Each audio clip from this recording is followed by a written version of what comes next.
like to call this regular meeting of the Raton City Commission to order. Do we have roll call, please, Des? Sure. Mayor Sagata. Present. Mayor Pro Tem Chatterley. Present. Commissioner Schuster. Present. Commissioner Giacomo. Present. And Commissioner Honeyfield. Here. Shall please join me in the Pledge of Allegiance. I pledge allegiance to the flag of the United States of America and to the republic for which it stands, one nation, under God, indivisible, with liberty and justice for all. Thank you. A full house tonight. Right on. Couple of announcements. Starting with next regular commission meeting will be Tuesday, May. It's a typo. Got the typo. Sorry, that's me. Yeah, that's today. We're here, so glad to see everybody made it. We have notice of potential quorum. The Raton City Commission may attend the City of Raton all-hands meeting on Wednesday, May 29th, 11 a.m., located at the Schuler Theater, 131 North 2nd Street, and lunch at 12 p.m. at Ripley Park, 313 North 2nd Street, Raton. Notice of potential quorum. The Raton City Commission may attend a meeting with Congresswoman Teresa Ledger Fernandez, May 30th at 2 p.m. from 2 to 4 at Kearney School, 800 South 3rd Street, and City Hall, 224 Savage Avenue, right here in the chambers. And It's the next meeting is June 11th. next meeting will be June 11th. Thank you. June 11th, 6 p.m. right here, same channel. And this time we have a proclamation for Lemonade Day, July 6, 2024. Proclamation, Lemonade Day, July 6, 2024.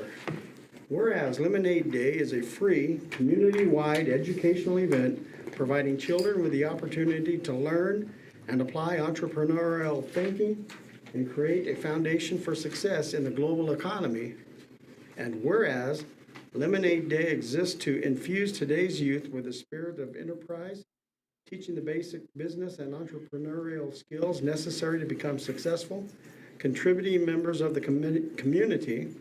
And whereas Lemonade Day offers opportunities for families, businesses, schools, youth organizations, neighborhoods, institutes of higher learning, and government agencies to unite for a common purpose to train the next generation of entrepreneurs.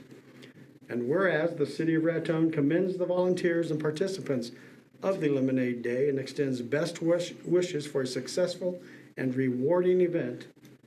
And now, therefore, do I, James Neal Sagata Jr., Mayor of the City of Raton, hereby proclaim July 6, 2023 as Lemonade Day in the City of Raton and urge all citizens to participate by either buying or helping children sell lemonade. In witness whereof I appear unto set my hand and cause the seal of the City of Raton to be affixed this 26th day of May, 2024. I bet you guys are all selling lemonade. All right, let's come on down.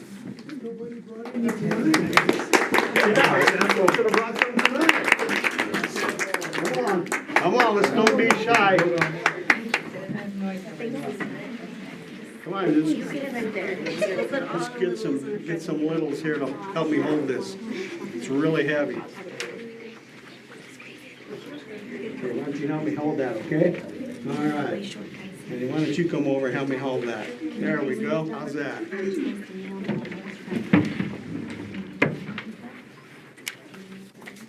Oh, and we got a lemon back here. All right.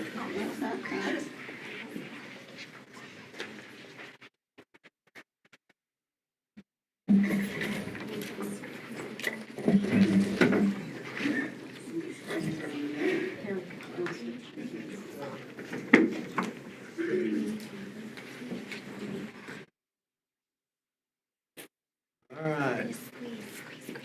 Everybody likes each other, so you can get closer.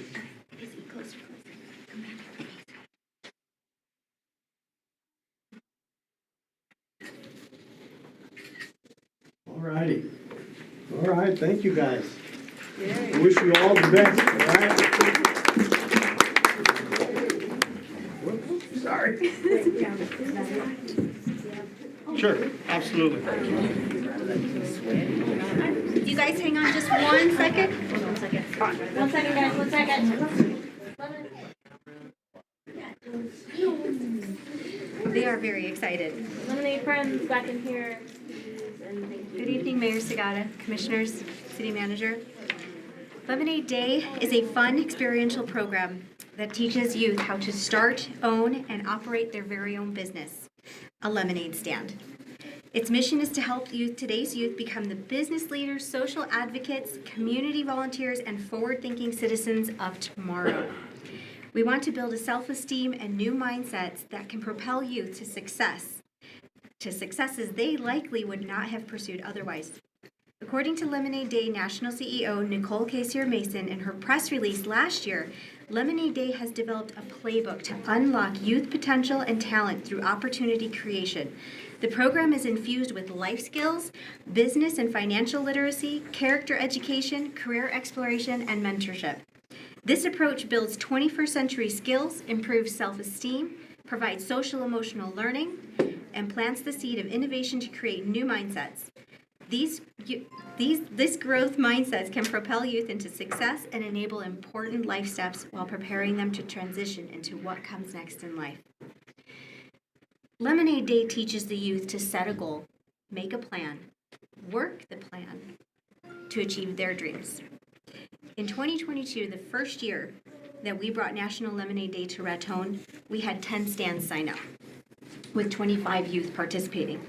Last year, we had 19 stands pouring lemonade concoctions, engaging 36 youth.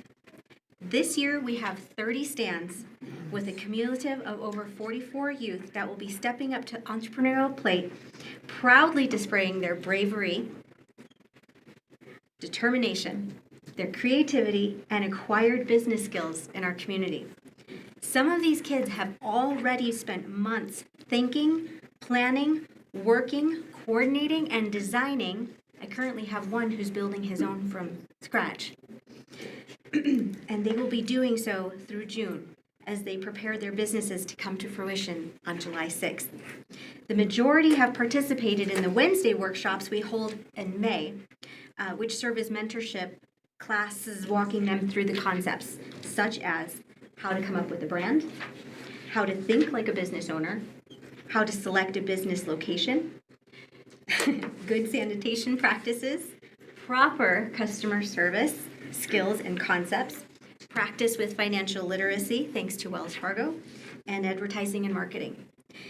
I'd like to thank the Center of Community Innovations Executive Director Patricia Duran and its Board of Directors for seeing the potential with this program by becoming its fiscal agent and community host. It is my honor to continue to be a co-director of this fantastic program and mentor to our next generation. On behalf of the participating youth and their families, we thank you, the City Commission, for your support and encourage you to visit as many stands as you can on July 6th. Thank you. Thank you.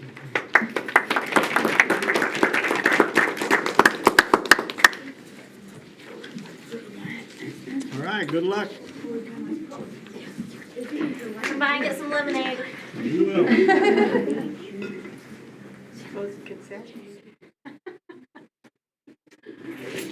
Courthouse room.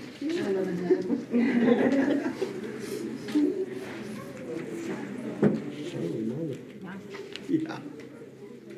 All right.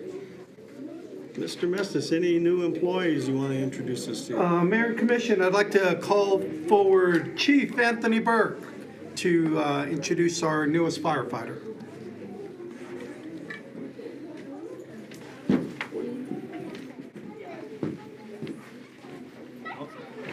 Mayor, Commission, City Manager, Public, I'd like to introduce our newest firefighter to staff.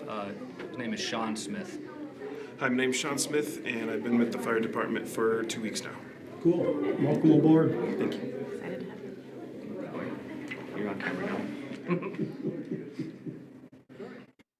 All righty. Okay, there you go. Thank you. Thank you. All right. Item 5, committee reports from commission. Commissioner Honeyfield. Commissioner Giacomo. Yes. Arthur Johnson Memorial Library Advisory Board meeting was held Tuesday, May 14th, 2024 at 5:30 p.m.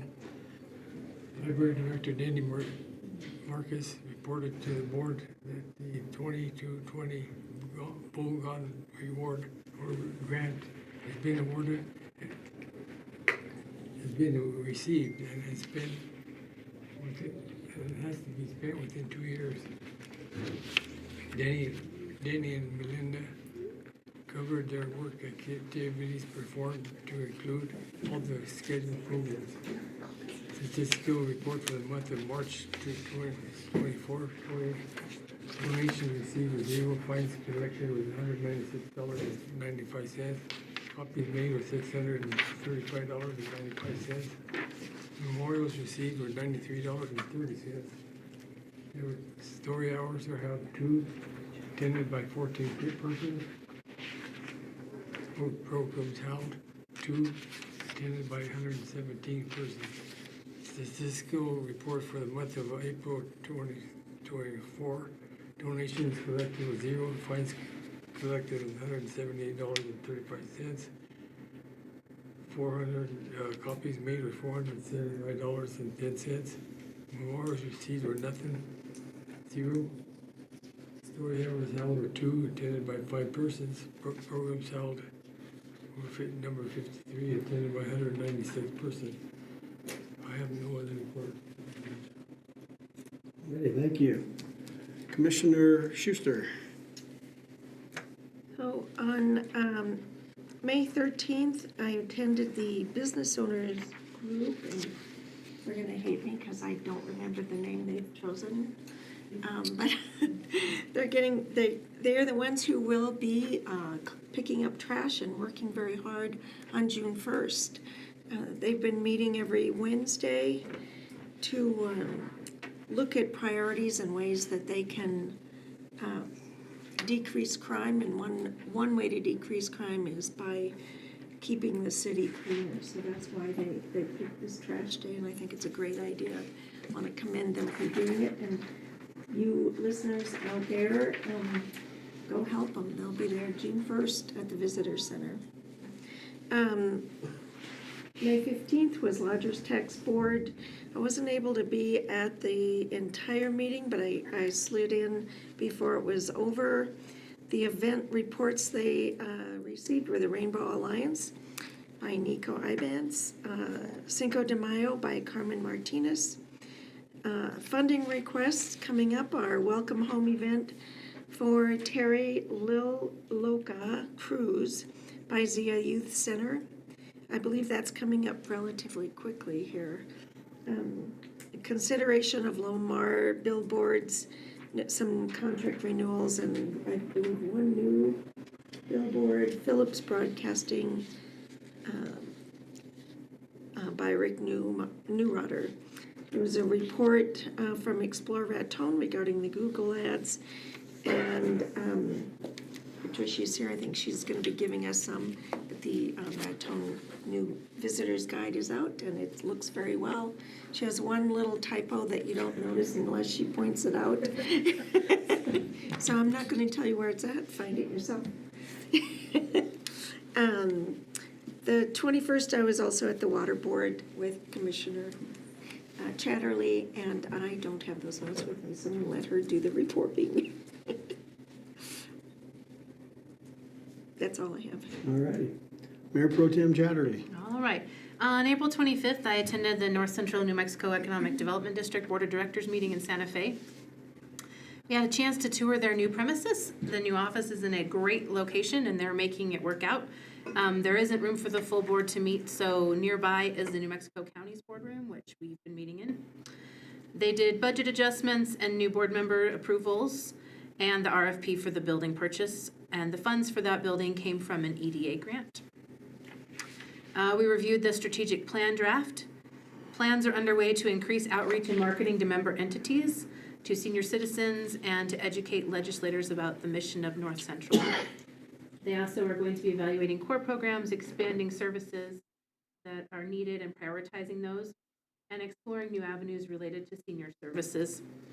All of this will require the last goal they have, which is adequate staffing, because they seem to have been taking on more and more and being given more and more. And so they're just trying to really prioritize and make sure they're staffed up for that. They are potentially looking at increasing member dues. It wouldn't be right now because they want to make sure that cities have time to budget for that. But everyone agreed that for all the different services that they provide, particularly grant writing and AAA and different things, that it's very below what we should be paying for dues. We did have a presentation on the senior home repair program. It's really, really interesting. So the Mortgage Finance MFA gave $1 million in 2023 for this program. And it's based on need for seniors, income, and an assessment. They haven't done it in Colfax County because we don't have any contractors that they've been able to connect with that would be willing to participate. But essentially, they're able to do up to $25,000 worth of repairs in a senior's home, and it must relate to the ability to age at home safely. So a lot of that is safety upgrades and things like that. But some of these seniors were living in really hard conditions, and so the changes that have been made in some of these homes have been instrumental for them having hygienic and safe living experiences. They are finding out that some of the mobile homes should be replaced that some people were living in. And so they're working on MFA for potential funding strategies and streams to get those needed repairs or potentially replace the entire home if needed. The meeting covered a lot of information. It's a long meeting. Disaster recovery, the VISTA volunteer program, transportation, AAA, the WIN program, and other community and economic development topics. Our next meeting is June 27th at 1:30 in Santa Fe. On May 21st, I attended the Raton Water Board meeting along with Commissioner Schuster. Lake Malloy is full. The filter plant production for April was over 30 million gallons with a peak flow of 1.4 million gallons per day. We acknowledge the fiscal year 23 audit reports and approve the March financials. We approved bid proposals for registers and chambers with Core & Main, a water conservation plan with Daniel B. Stevens and Associates, and we specified that this plan would need to definitely be Raton specific. They've changed some of their employees, and there was some concern that we might just get that boilerplate plan.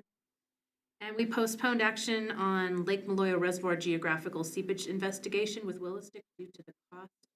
And we're looking into that, and discuss the Hoxie substation inspection. It was reported that Alpha Southwest is finishing the Cimarron system. All the telemetry is working and testing will begin on June 3rd.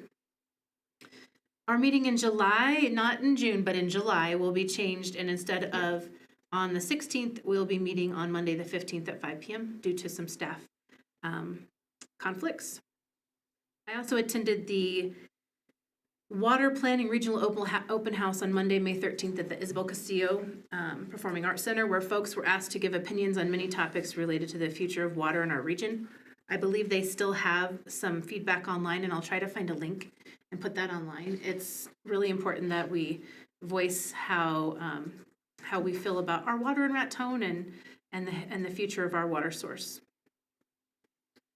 Also, just a note, I will attend the New Mexico Municipal League Board meeting next Thursday, and the league will be holding policy and resolution meetings at 9 a.m. on June 27th in Albuquerque. And I was going to go to the Finance, Intergovernmental Relations and Taxation Committee. And that's all I had. Ready, thank you. As for myself, attended the same North Central New Mexico Economic Development District Board meeting. Also attended their recent executive board meeting on the 23rd. That's where the executive committee approved the operating budget for fiscal year 25 to send on to the full board for their recommendation.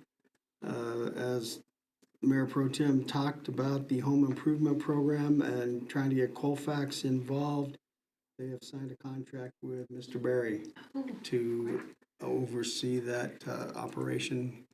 He is working with one of the local real estate agents, and he's trying to line up a contractor for us. So Scott will be in charge of that here in Colfax County. On the 17th, the New Mexico Municipal League Board Budget Committee met. we approved the interim budget. That will be passed on to the full board meeting next week. Looks like they're gonna take in about $104,000 extra in municipality dues. Some of that is due to the fact that some of the cities are finally paying their dues. So that was good news. For the insurance, we've all been talking about the increase in insurance. They're projecting 11% increase. We had heard as high as 15. They don't think it will go over 15. So the league themselves projected an 11% increase.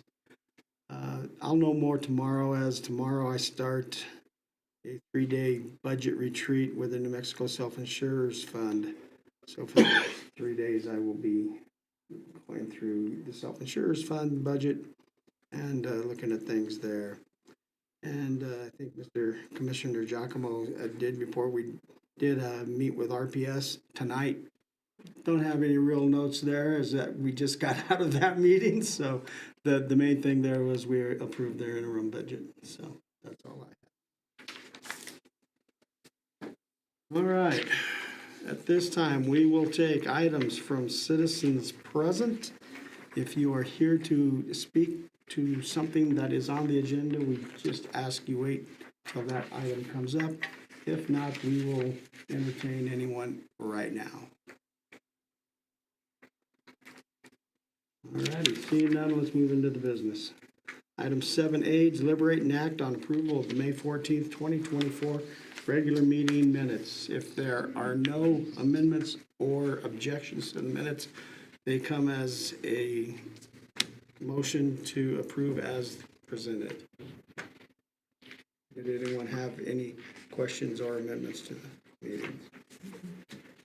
Then the minutes stand approved. Thank you. Item B, public hearing, infrastructure improvement plan, otherwise known as ICIP, for fiscal year 26 through fiscal year 30. Mr. Mestis. Mayor and Commission, enclosed in your packets is the infrastructure capital improvement plan for the city of Raton, covering FY 26 through 30. The local government infrastructure capital improvement plan is a planning tool which establishes priorities for anticipated infrastructure projects for municipalities.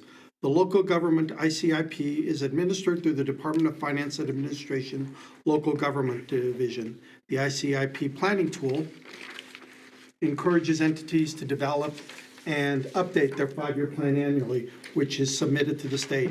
It provides an opportunities for communities to assist and assess any critical needs. And in your packet is the list. And this list has not really changed much over the last 5 years. But this is the chance to discuss, to add, subtract. Okay, and for the audience out there, I'll go through the top 5 or 6. Number 1 is Raton Water Works Lake Maloya Dam safety improvements. That's a projected cost of $29.7 million. That's our number 1 priority. Number 2 is drainage and storm drain system improvements. That's throughout the city with a total projected cost of $1.7 million. Number 3 on the list is the city of Raton, the depot multimodal renovation. That's the renovation of the train station. And that sits at about a cost of $2 million. We would be phasing all of these projects, of course. So it's not the big whole bucket all at once there. Number 4 is the Raton Animal Shelter, a replacement of the facilities there, estimating a cost there of $1 million. We'd like to see that actually happen by fiscal year 26. And number 5 is our solar array. Right now, we're setting out about a quarter of a meg. We'd like to get up to 1 meg of photovoltaic capabilities out there. The cost for that projecting about $3.1 million, although today's discussion, and we were talking more like a $2 million price tag, right, Don? Yeah, so that would be cool. They're looking at grants. That falls in line with a lot of the things coming down from the government these days. Other things on here, city building improvements, renovations, 1.5 million, a monument sign, 150,000. Water storage tanks need some work, 1.5 million. And ADA pedestrian improvements, about a 1.25 million, and things like that. This is a public hearing. This information will be available on the website, I'm pretty sure, so anybody wants to take a look at it can and make comments to any of us here on the commission. And at this time, I'd open it up for discussion among the commissioners. What your feelings, and we need to re-rank things, and where would you like to go? The first 5 were priorities. Yep. Yeah, same priorities, the dam, number 1, for sure. Yep. But we're hoping to get some water trust boards for that. Yeah. We'll see what happens. Everything looked good to me. Okay? Same priorities. Yeah. I think, we need park improvements, but I don't know how we would move them up. They're on the list, so. Yeah, well, and I think that's something that we've kind of started discussions with the county to Right. maybe partner Yeah. and improve parks in the area, so. Yeah. May not necessarily need to be an ICIP, although it could definitely fit. Mhm. Could definitely fit. I guess in my experience, the most important thing is that it's on here, so when we request funding, we can Right. say it's on our Absolutely. ICIP. And Absolutely. sometimes it doesn't, the ranking matters even less than just having it listed, Having it which on is, there, exactly. but that's, yeah, that's important too. Absolutely. Yeah.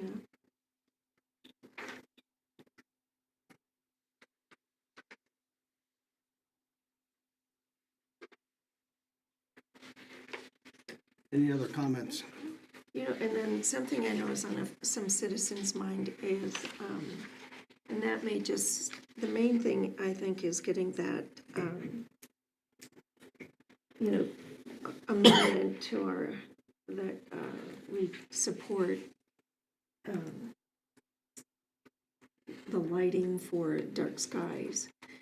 And so I don't know that we need to upgrade any of our existing lighting, but I think we need to think of that for the future. That's something we can look at, definitely. We all got a copy of, I believe, the City of Towson's Taos, ordinance, Right. so. we can I think that's step investigate. 1 is get that, and then,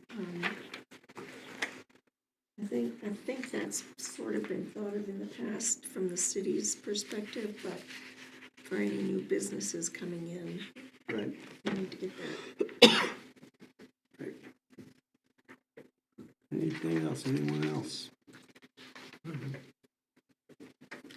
right, sounds like we're all in agreement right here, so no other comments, we will move on. Item C, introduction of ordinance repealing the City of Raton Code sections 34.07 through 34.09 of the Code of the City of Raton, being ordinance number 927, dated June 24th, 2003, regarding municipal court fees and setting an effective date. This is, again, introduction of an ordinance, Mr. Mestis. Mayor and Commission, in 2023, the New Mexico Legislature passed House Bill 139 eliminating court fees, which was signed into law by Governor Lujan Grisham. Under the provisions of this bill, the state has eliminated, under New Mexico statutes unannotated 35-14-11, effective 1 July 2024, and after that date, the Raton Municipal Court may no longer assess the $29 mandated fee per charge. Since all the fees will now be sent to the state, sections 3407 through 3409 of the Code of the City of Raton under Ordinance 927 dated 24/2003 be repealed in its entirety. Okay. This is an introduction to the ordinance to bring us into compliance with current state, well, will be state law, July 1st.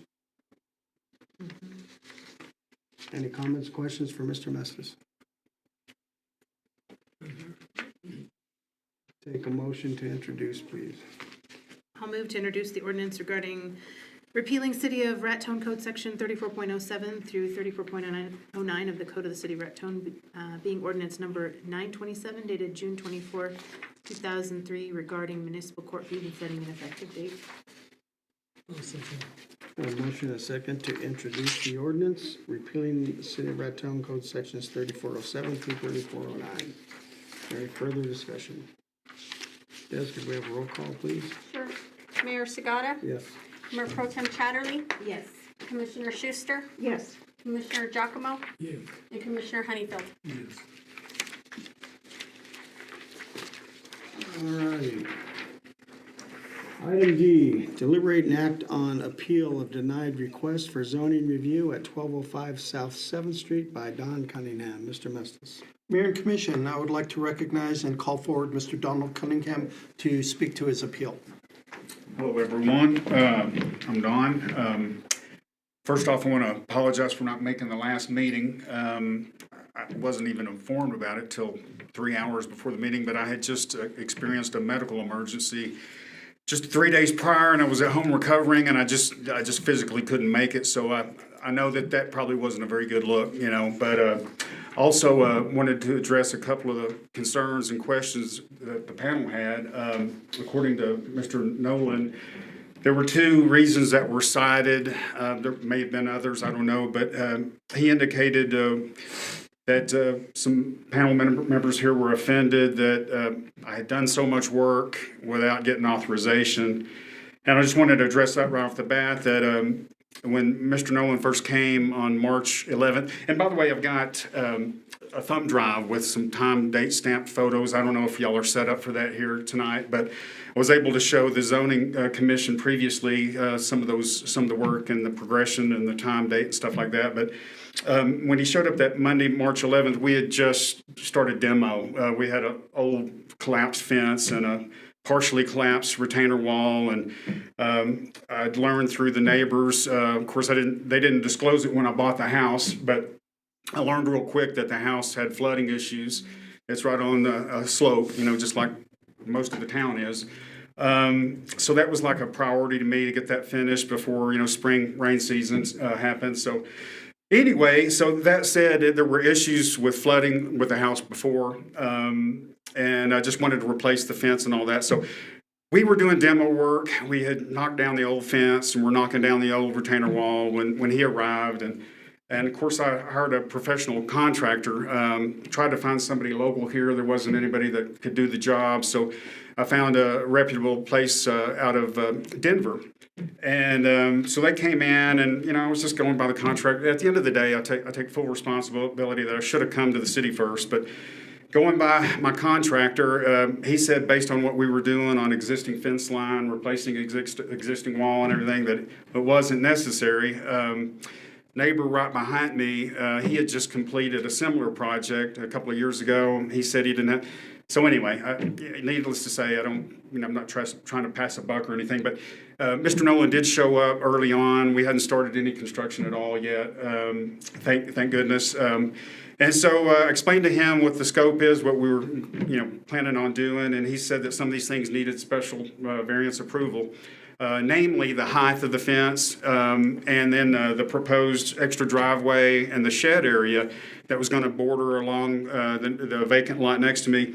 He said that would need approval as well. So one of the first things I asked him was, do we need to shut all of this down, or is there anything we can continue on with that doesn't require a permit? And so he explained to me that anything along the existing fence line that was 6 foot or less, didn't have a problem with, including, the wall. It was originally proposed to be a 2-foot wall to keep the drainage blocked off.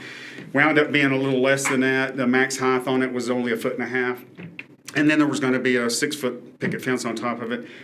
But anyway, so we would move forward with doing the wall and putting up the posts, but we were going to refrain from putting any fencing up or pouring any concrete until we got the approval. So we got that far with doing some of the wall and the posts, and we put everything on ice until we went to the zoning commission. I was able to show them photos and explain everything, and they, had a few questions and then approved. And I was given a letter that said, you know, I can move forward with this, and it was never mentioned to me whatsoever that it still had to go through this council here. So I was kind of like blindsided, you know, so I waited 3 weeks after that zoning before we started doing anything. And they came in and they started putting up the fencing, and they started pouring the concrete. And that was literally the Thursday and Friday before the last meeting. And then Tuesday rolled around, and I'm still recovering from this medical emergency. And Mr. Nolan calls me at 3 o'clock and asks me if I can make the meeting. I'm like, man, this is just you hit me like a gut punch. And I told him my condition, and he said everything would be fine and everything. Well, it turned out to not be fine. But anyway, there were two, you know, the concerns he told me the next day was that I'd done too much, you know, too soon, which I can understand that. And not showing up to the meeting probably ruffled some feathers here, I'm guessing. But I just wanted to assure everybody that I didn't do any work without approval. And then secondly, another concern that he raised was that my property overlapped the vacant lot next to me by 5 feet. And I was like, wait a minute, that's not 5 feet, it's 5 inches.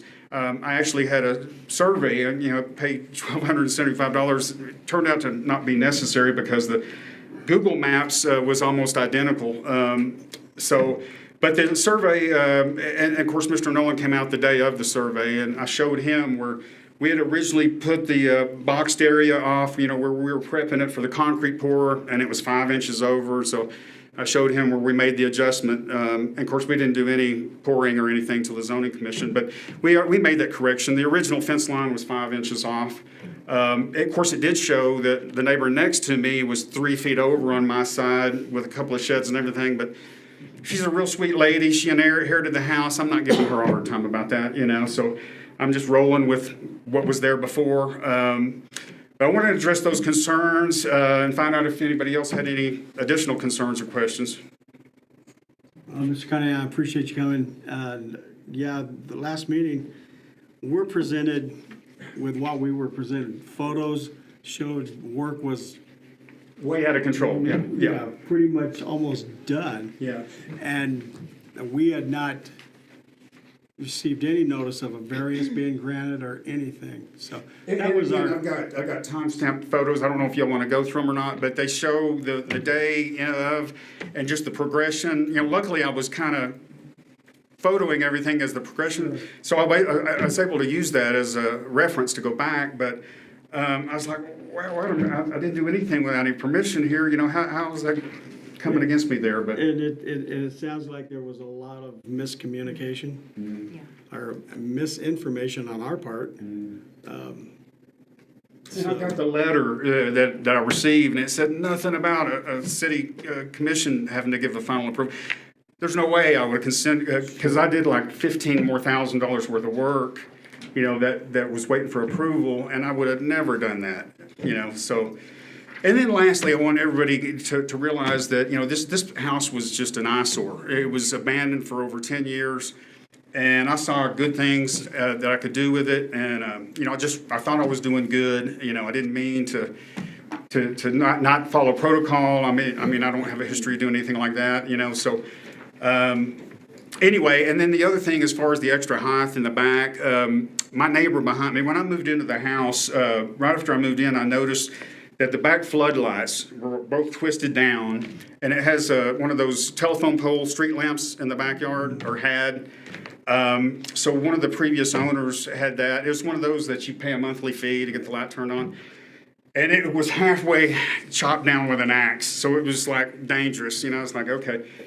Well, come to find out, I learned through some of the neighbors that they don't like the back porch light on because it goes right into some windows and everything. And it's like, you know what, maybe I can solve that here, that extra foot. And by the way, I've met all my neighbors, they're real nice people. The guy right behind me, Jim Spencer, you know, I've been over his house a few times, and he showed me where, man, those back porch lights, they come beaming right into my bedroom, you know. So I was like, well, maybe if I get this approved, you know, you won't have that problem anymore. So that was kind of the deal with the extra height, you know, trying to please my neighbors back there. So anyway, that's kind of the gist of the story there.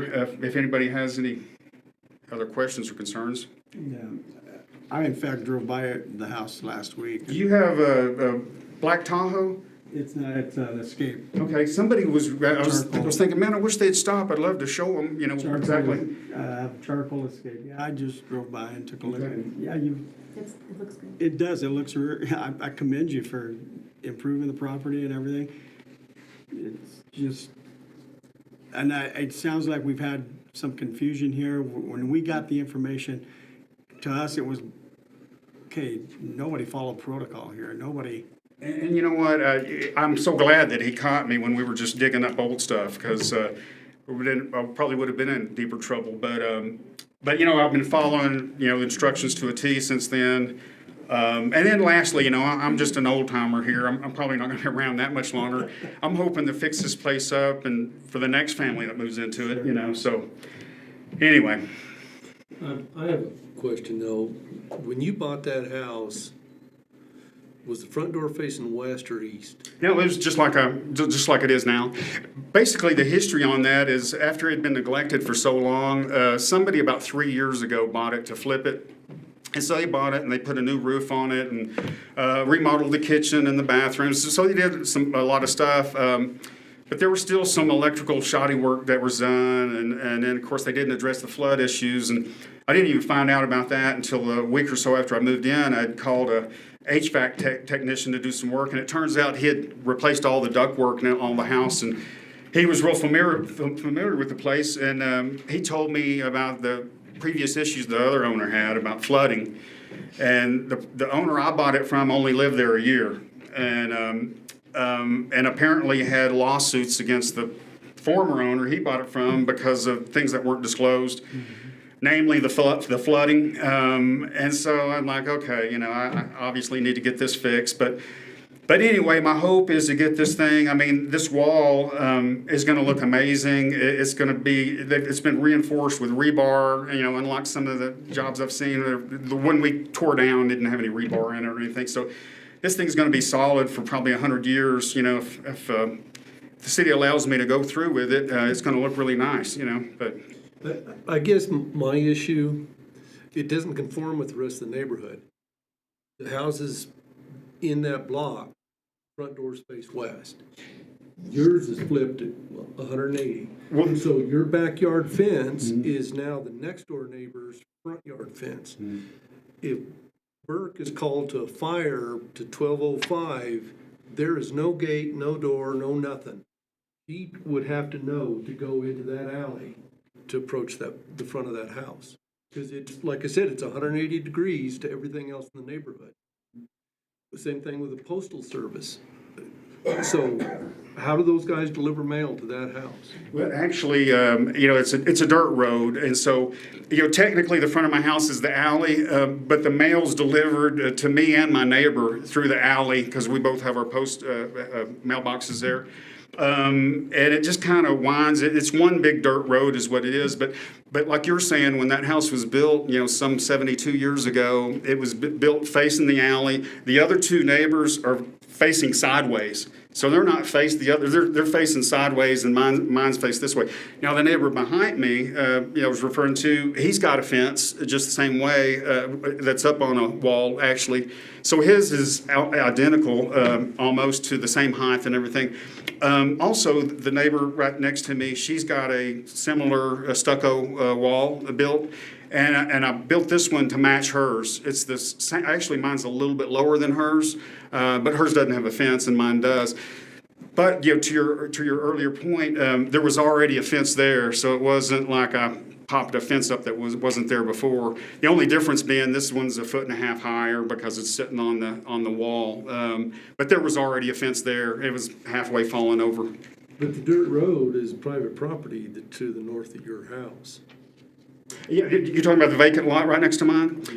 Actually, Yeah, actually, I've sent letters to the owner. They live out of state. I'm trying to see if they want to sell it. It's a half-size lot, and it doesn't meet the minimum size requirements to build on. So I don't know why they wouldn't, be interested in selling it. Maybe, I don't know what the history is on it, but I do know also that lot had trash when I moved in. It was because it's got a dumpster there. had a lot of trash, and I've been keeping it clean. And my plan is, even if I'm not able to buy that lot, is to maintain it, just because I don't like trash, But anyway, yeah, there was already a fence there. And I wish I was able to show you guys some photos, because I got some photos before it was started, and through all the steps and everything. But there was a wall there. There was a portion of wall that you could see that was still up. And I wondered, I was like, why did they only put this portion wall here and nothing in the back? Well, after we started digging, there was a wall that was buried from erosion, from the runoff and everything. So there was a wall in there, and it was partially collapsed and buried. We didn't know that until we started digging, though, but. My memory doesn't serve me, there is curb and gutter on 7th. Yes, it's paved. It's just only, it's not on 7th, it's all just dirt. There's only one drainage culvert area. Jim Spencer, my neighbor behind me, he periodically gets out there with his tractor and does it himself, but that's really the only drainage control. And then, Jim Spencer and Carol Baca, my two neighbors, they both have walls up to protect from the runoff. This property didn't have that. So it was just like, nothing stopping the rain coming down, so. But anyway. Do you mind if I ask kind of fielded question? So there are a lot of idiosyncrasies in this community on how houses are built, and how would you propose that he fix that, the change in where the front door is? That's not the issue. That's not what he came for a variance No, for. I know. So I that's just wondered, he's asked about that, and Right, well, but I guess what I'm looking at is because the post office assigned an address to 7th Street, which there is no access to that property from. But I think over the years, the neighbors have all elected, well, the alley is now our new public access. right. Yeah. Yeah, that's just a separate issue. Oh, there we go. We've got some photos of. But I mean, it's a safety concern though if. Sure. the fire Yeah, department's I've called. got actually some other photos here on this thumb drive here, Kevin, if you can put that in there. Yeah, that's some of the original. Yeah, these photos were taken 3 weeks after the zoning commission. So these were well after, the zoning commission.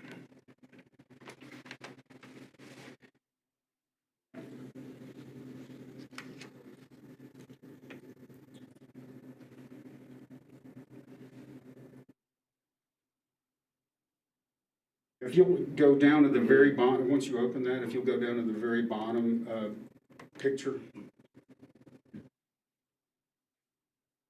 Yeah, you back out of that.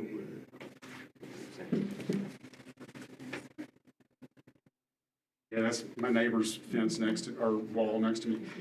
But yeah, if you can mine us out of there, there you go. And scroll all the way down to the.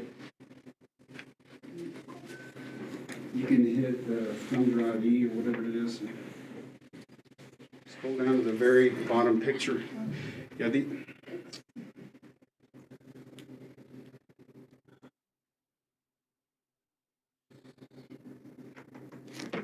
yeah, these are not my photos. You might check into the thumb drive. Is it this one? There you go, all the way down to the bottom, and hit on that bottom photo. Yeah, this is the old fence, and you can slowly click to the next one. Yeah, that was the old fence there, and you can see the drainage went right through to the backyard. You see the neighbor over here, he did all that himself with the fence, and he's got a retaining wall and a fence up, and he built a drain, he's dug that drain out himself. And of course, the neighbor next to me, she had flood protection. I didn't have anything stopping the rain from rolling down. But you can keep clicking. No, from the bottom, where you were before. You see the zoning commission sign. Yeah, you scroll on to the next one. Fence is leaning over. Yeah, this is just, there's the old telephone pole. I had it removed. Keep going. Part of the fence was falling over. All right, right there. This is part of the original fence there. That was the pole that was chopped in half. But right along here, I didn't know until we started digging, but there was a buried wall right here already there. You can go ahead. And you can see here the drainage. You can just see the problems right here from the drainage. But it was coming down through here. So basically, in essence, what we did is just remove the fence, dug this out, and built walls and put the fence up on top. But you can keep going there just so you can see. All right, this is the neighbor right next to me. And in my front yard, I was going to do the same thing. I got posts up. I was going to do the hog wire, but I was going to try to find some of that black decorative hog wire. Had trouble finding it, but that's what the plan is right here, is to put some hog wire. Go ahead. This is the driveway that I did not pour until after I got approval. Keep going. But that's kind of where we're at now. This is all stuff that, like I said, was done after the zoning. But, and this right here, my poor neighbor over here, she's 3 feet over on my side, very sweet lady. I don't expect her to, she knows this is an eyesore and everything, but it's like, man, if I can just get the fence to cover that up where I don't have to look at it, Sure. But, and over here, right over here, it starts off, back up to that last one if you would.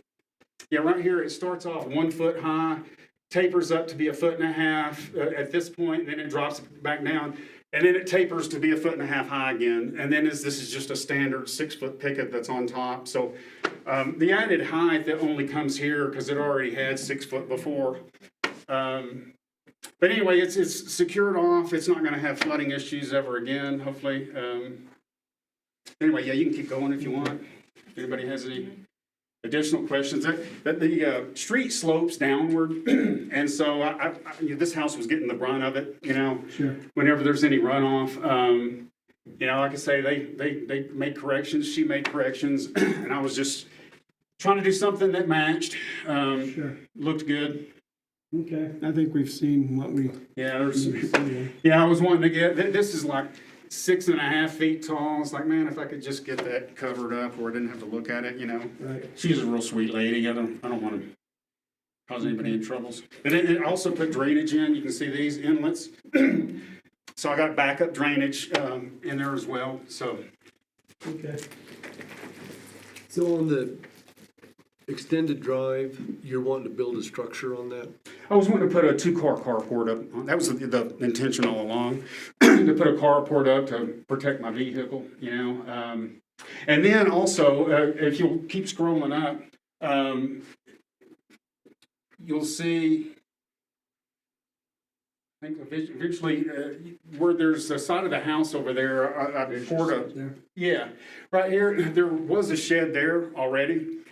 And it was on a really horrible looking makeshift foundation built out of cinder block and concrete.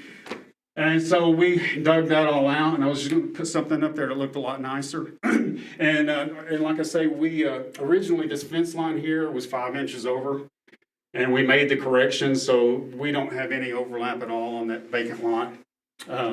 But the structure you're wanting to build will be on your property line? Yes, it will. Yes, it will. It'll be a 2-car carport right here, and this is all within. Previous photo may show you where the surveyor marker was, but it's right about. Yeah, the survey marker. Yeah. Got one too. Anyway, it's yeah, and I took some of these pictures of my neighborhood with similar type deal where they did on top of the wall. And it's all throughout my neighborhood where several other folks are doing the same thing. So, anyway, I got a ton of photos. We could be here all day, but But yeah, this is the day. March 11th. This is the day that Mr. Nolan showed up. So this is as far as we had gone right there. It's just digging up old stuff. I think this issue points out a lot of our zoning issues, but it sounds to me like Mr. Cunningham has done his part in trying to comply. He has been working with zoning. Yeah, like I said earlier, I think there was some miscommunication in that along the way, some misinterpretation perhaps of, Well, it probably wasn't a good look that I wasn't here either, Well, we can understand if you're ill, you know, Yeah, and I think that was passed on to us, so that wasn't held against you. Okay. I think our biggest thing was the way it was presented to us.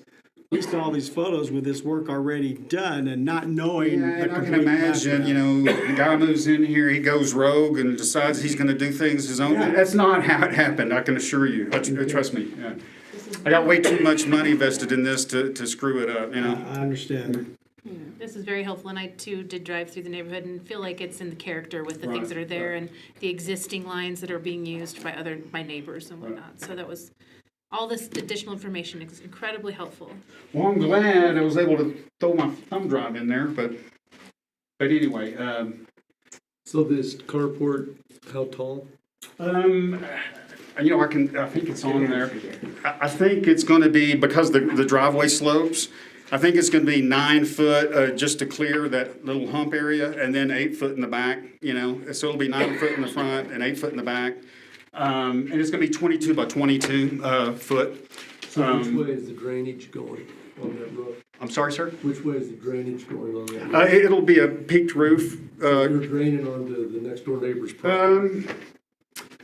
Yeah, maybe I can probably get a flat roof if that would be better, you know? Because what's the normal setback in that neighborhood? Have you looked to see? It's 8 foot on the side.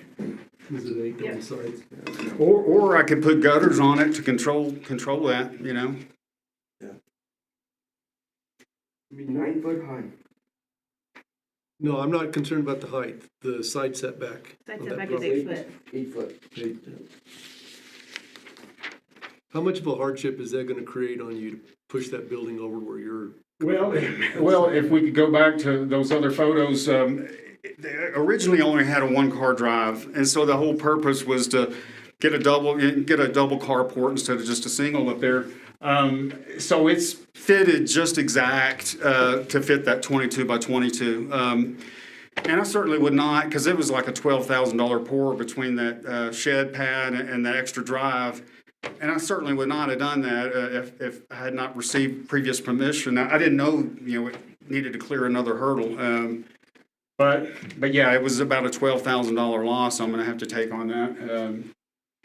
And then of course, Line up with the existing 1-car garage. Sir? It would line up with the existing 1-car garage. Yeah. But you know, I was gonna have a proposed shed on the side, where that extra drive is, because there was a shed there before. And I was gonna make it to match the house real nice and everything, so with the carport there, I mean, it wouldn't look, you know, the whole purpose is to make it look good, you know, so. So then you're saying you'd have 2 encroachments? Yeah, well, I've got the shed that was there before, and I was gonna put another one there. Yeah, so you've eliminated that. That shed doesn't exist now. Exactly. So you're talking about 2 encroachments then for a 0 setback. Yes, sir.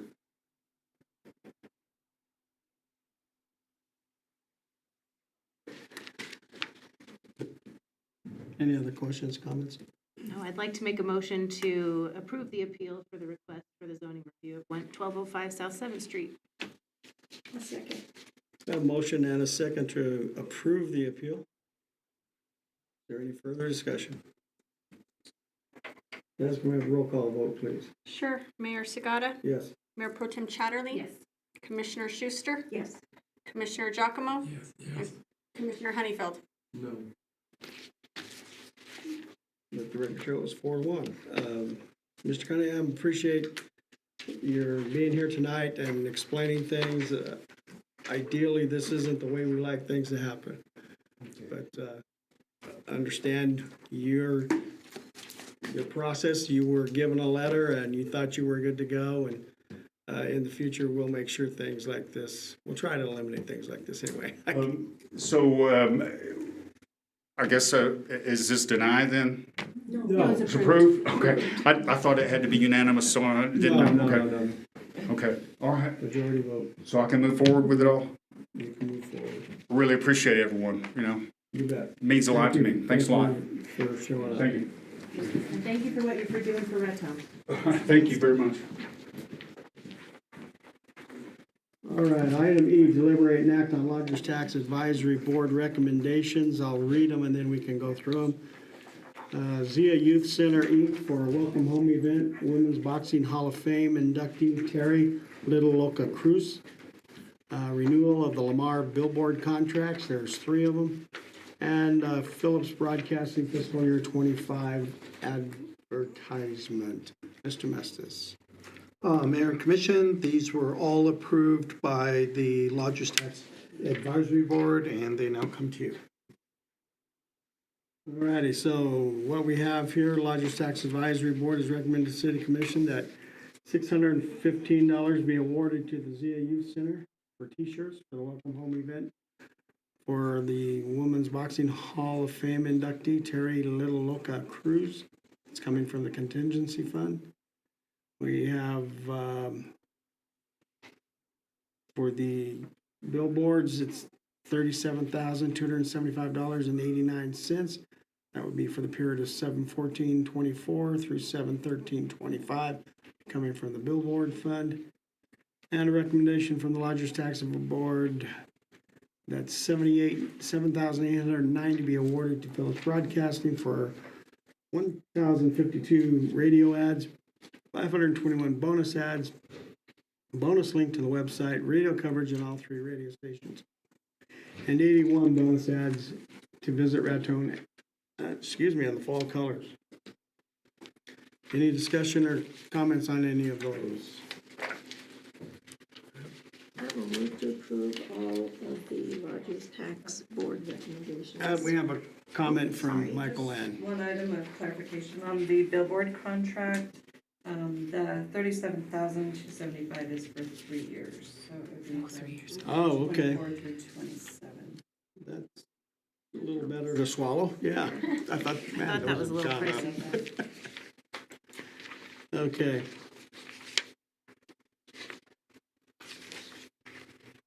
So, would you I'll like second. to, Sorry. Did we someone have, second? amend your motion to Yes. cover the 3 years. Okay, and then we have a second. We have a motion and a second to approve the Lodgers tax recommendations. Is there any further discussion? All in favor, vote by the sign of aye. Aye. Opposed? Motion carries. Item F, deliberate and act on cooperative agreement number 25-418-1003001-000-25 between New Mexico Tourism Department and the City of Raton / Center for Community Innovation. Mr. Mestis. Mayor and Commission, this partnership allows the City of Raton to leverage the New Mexico Chew brand with media-related services. This agreement is in 4 parts. The first part outlines our obligations as a partner. The second part outlines the obligations of New Mexico Tourism Department. Part 3 explains the copyright and quality control. And Part 4 are additional terms and conditions, including the effective dates, details, and without the consent of Major League Baseball and all that other good stuff. All righty. Tricia, would you like to say anything? Yes, so this is our second year that we have applied for the New Mexico True Co-op grant. We are actually finishing out our last part of our grant for 2023, which we brought influencers down. We did, New Mexico True did an official photo shoot. They also allowed us to leverage the New Mexico True brand, so we have a co-branded, the Raton logo, New Mexico True logo. Anytime that we would like to utilize that, I have to get approval. But we brought them down. We also had a content creator come down in October, and then I think this last weekend we're having influencers in town. I applied for this year with the help of the New Mexico True department. They sent some recommendations to me, and one of the main recommendations for this year was for us to go out for digital advertising. So, and you'll see that within the packet, I believe. But the digital advertising would utilize Facebook, the official New Mexico True Facebook. So we would have Facebook ads talking about Raton on the New Mexico True Facebook, which garners a whole new demographic that we don't have to specifically reach. And then we also have another ad buy for the New Mexico True Adventure Guide print ad. So the plan is with those ads to use the content that was shot here, specifically the photo shoot, as well as the content creation, in conjunction with all of that on the New Mexico True brand, as well as the guide. We did get approval this year. There was 50 people that applied, and we were one of them that got approved for the grant. And they really, I spent a lot of time on the grant, and I'm glad we got it a second year. And they are a great partner. They are very helpful. And so whenever we got the approval, typically it goes through lodger's tax. But this time we got our approval 2 days after the lodger's tax board meeting. So immediately me and Michael Ann got on it to get it approved by y'all, or asked for approval. And that is all I have. Ask a question? Sure, So it looks like our match is $8,563, Yes. and that would come out of lodger's tax funding? Okay. Thank you. Any other questions, comments? Michael Ann, you have anything, or we're good there? No, we'll talk about it here in a little bit with the budget, but I did go ahead and include the match Okay. coming out of lodger's tax. I created a new line item for it. I'll make a motion to approve the cooperative agreement number 25418, et cetera, between the New Mexico Tourism Department and the City of Raton and Center for Community Innovation. Second. A motion and a second to approve the agreement between New Mexico Tourism and the City of Raton. Any further discussion? All in favor, vote by the sign of aye. Aye. Opposed? Motion carries. Item G, deliberate and act on ratification of union contract between the City of Raton and Raton Firefighters Local 2378. Mr. Mestis.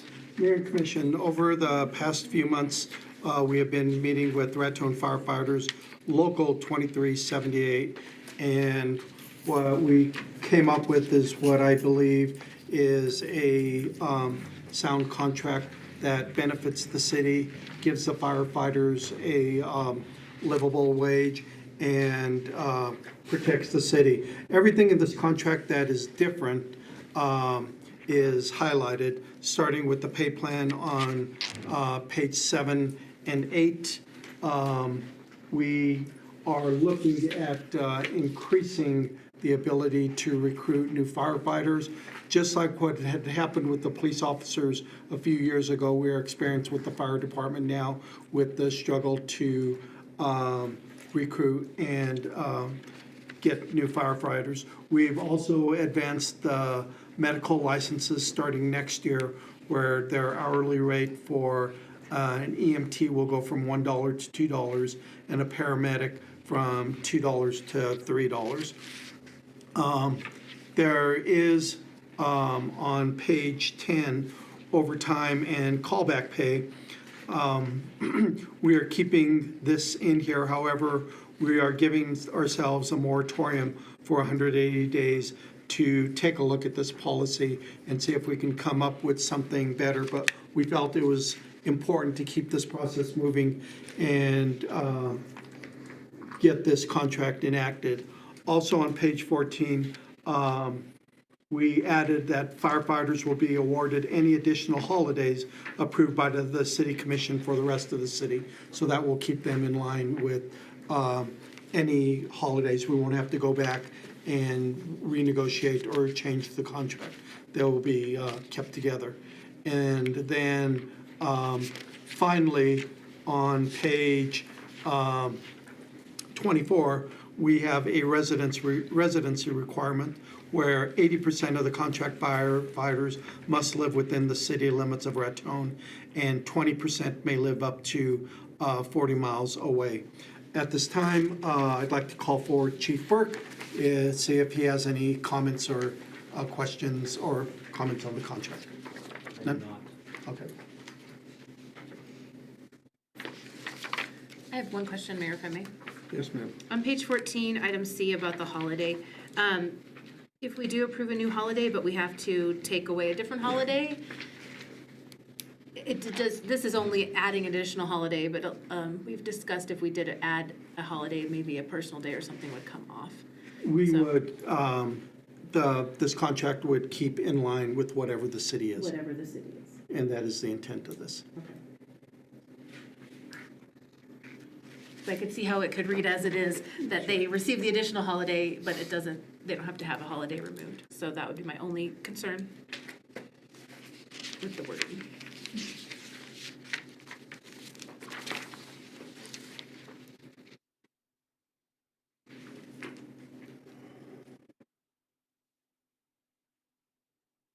I have one question for the chief. How many spots are you down right now? Sir, How many spots are you down staffing wise? we are down 4 at the current model we're at right now. So you're able to function though with what you have, are there prospects out there? So to answer 2 parts to your question, yes, we are functioning currently in the model that we have proposed, and yes, we are actively searching for new perspectives. The current 3 staff that you've met over the past month and a half, 2 months, it's been a 6-month process of getting those 3 specific through the process, interviews, backgrounds, and so forth. So it's been quite laborsome, but we're starting to see strides a little chunk at a time. That answer is more direct. And if I may add that having a short staff has busted our overtime budget, which happened 2 months ago? A little over 2 months, correct? 2 months ago. Right. Okay. Thank you. On the page 9, the longevity pay, is this going to be in line? I know we've talked in the past about getting everyone in kind of in line with the same kind of scale rate? Or was- That's what we were working toward, is to get everybody uniform. All right.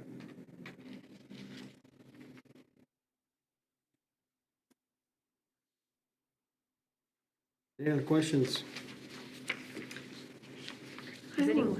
I would say, is anyone else concerned that it doesn't say to track with city holiday schedule, that it just says they'll have an additional holiday approved by the city commission? That's the only thing I'd be concerned with.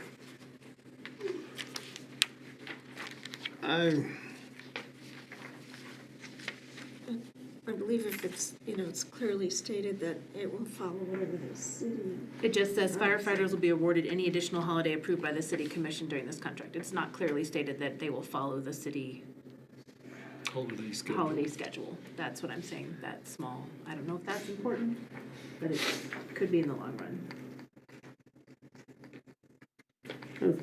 Possibly something that we could add.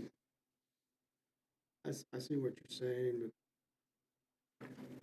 I'm not real concerned that that's going to be an issue.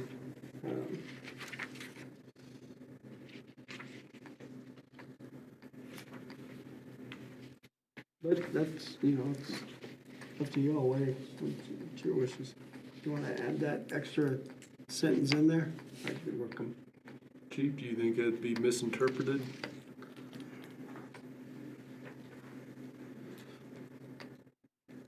When was the last time we changed holidays?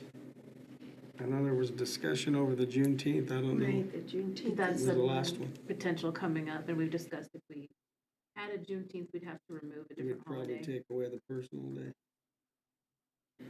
If you just take off the word additional, firefighters will be awarded any holiday schedule approved by the city commission. Would that fix it? Why can't we just say firefighters will, Be awarded any, not even awarded, Hang on. just comply with. Comply with the city holiday schedule? schedule. Yeah. And it's, if something's added, something's taken away, then they get it? they get it. They're just complying with what's on the record. Yeah. Okay, so C will change to firefighters will comply with the city holiday schedule approved by the city commission during this contract. Yeah. just need to make sure that that is gonna reflect any other CBAs that are under the city that has wording similar, or Yep. other CBAs are gonna absolutely. follow. That would be my Absolutely. pre-notion thought that may come back and rebut tomorrow's email or the next day's email back of, as long as everything, all CBAs align, Yeah. that would be my only counter as the chief.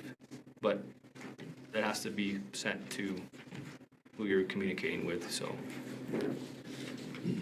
That would be my desire, is that everyone would follow the city's holiday schedule, whatever that might look like. That'll only be my pieces to this. As long as we're voting on one, everything's gotta be that fair and equitable on all CBAs. If they're gonna come up with one set of wording, I can't speak for the other ones, but Right. No, they should- preemptively thinking forward of No, they should all. Yeah, the upcoming ones. if there's wording of some sort in there, so. And that was kind of my question to the longevity. If Want it's it to- saying this much for here, it needs to be uniform. Uniform, yes. And that's my intent is with salaries and everything across the board. A lot of the longevity pays I've seen, they're not uniform yet, so I think that's something that's gonna take some Yeah. time to get everything in line. Yeah. But that would be the intent as well. That was our Yeah. goal, is to get everybody in line.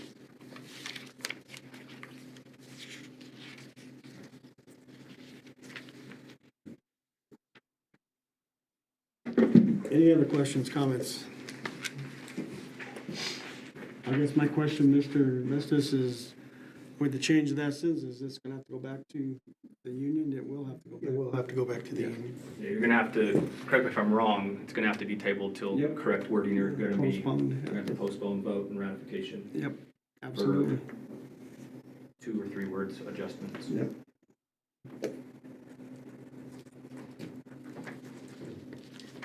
When is the next time that they're able to meet and vote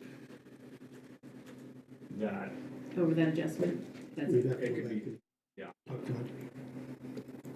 I can cautiously say probably next commission meeting we Yeah, I don't, I mean, it's not like we're changing the world here. No, but it's just, to get no. back to you guys, it'd be the next Right. commission meeting, respectfully. Right. I don't foresee a call of a I special don't either. session. I think we could get it done in the next meeting. Correct. That way it's on the next agenda. Yeah. So it's approved before Yeah. July. Yeah.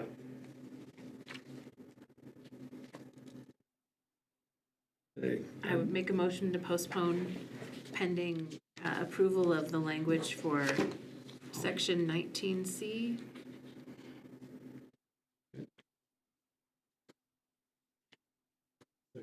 I have a second. We have a motion and a second.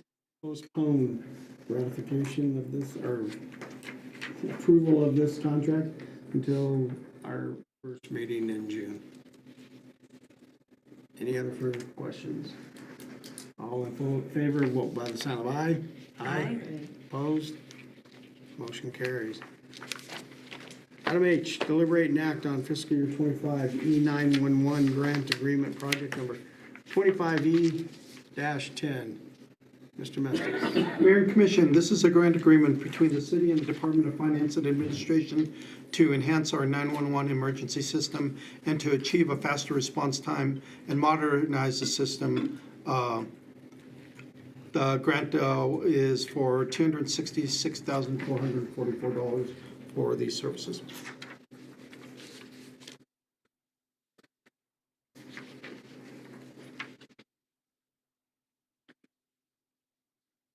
Is this coming from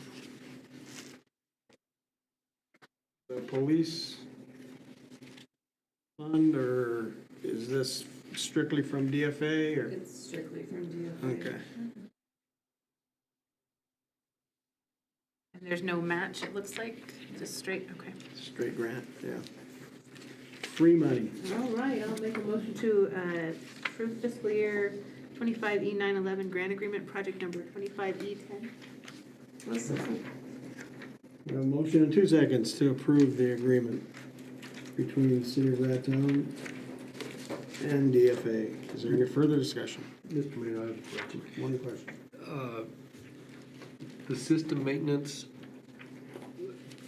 what kind of term is there on that? I'm assuming that this is equipment replacement, but there's a recurring maintenance line in here. The interesting thing about this grant is, all the years that I've been here, we've been getting this grant, and DFA actually runs all of the expenses through their department. So we don't get invoices and pay the vendor, they pay the vendors directly, and then they monitor what our grant balances are. And then maybe at the end of the year, I get kind of like a GL detail listing of all the expenses that they've paid utilizing these grant funds. So normally like that maintenance schedule, 2 years, 3 years, 5 years? No, I don't know. That's probably more of an April question, since she's the dispatch supervisor.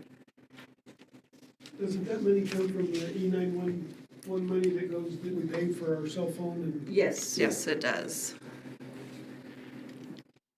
Okay, that's. So without, I can honestly tell you, without those funds, it would be virtually impossible for us to be able to afford to operate a dispatch center. So we're very blessed to receive these grants every year. So this is refurbing all the equipment that is presently in place with Nick. I don't know if it's all the I equipment. don't know that it, because, I mean, they're continually doing Yeah. upgrades to the equipment, so they kind of know what's, past its useful life or obsolete, and just continually upgrading it with these grant funds. A few years ago, they even upgraded the actual consoles, the computers, the monitors.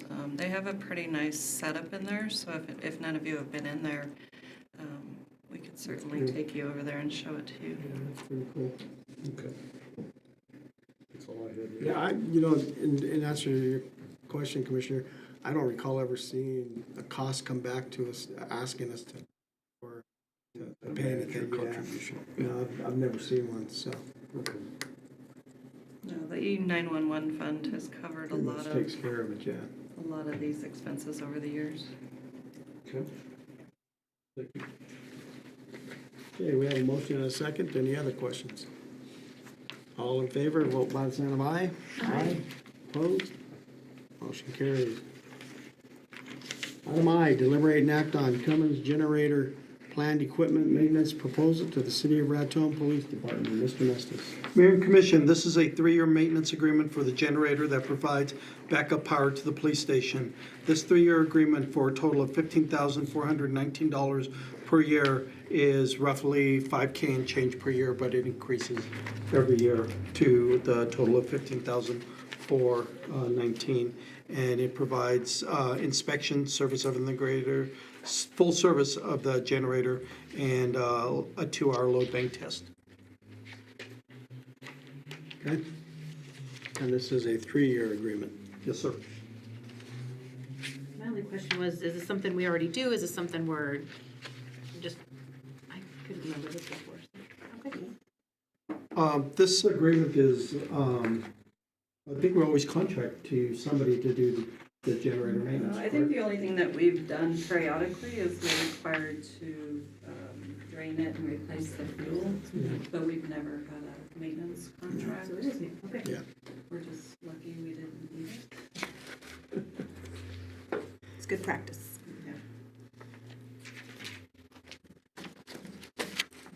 I'll make a motion to approve the Cummins Generator Planned Equipment Maintenance Proposal to the City of Raton Police Department for the 3-year contract.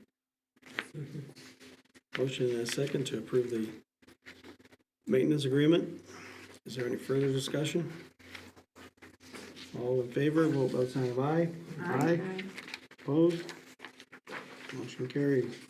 Item J, deliberate and act on professional consulting services agreement between the City of Raton and Better City LLC. Mr. Nestus. Mayor and Commission, this is an annual agreement between Better Cities Limited Liability Corporation and the City of Raton for community and economic support. There is no change to this agreement from the previous agreement, and I would recommend that we go forward.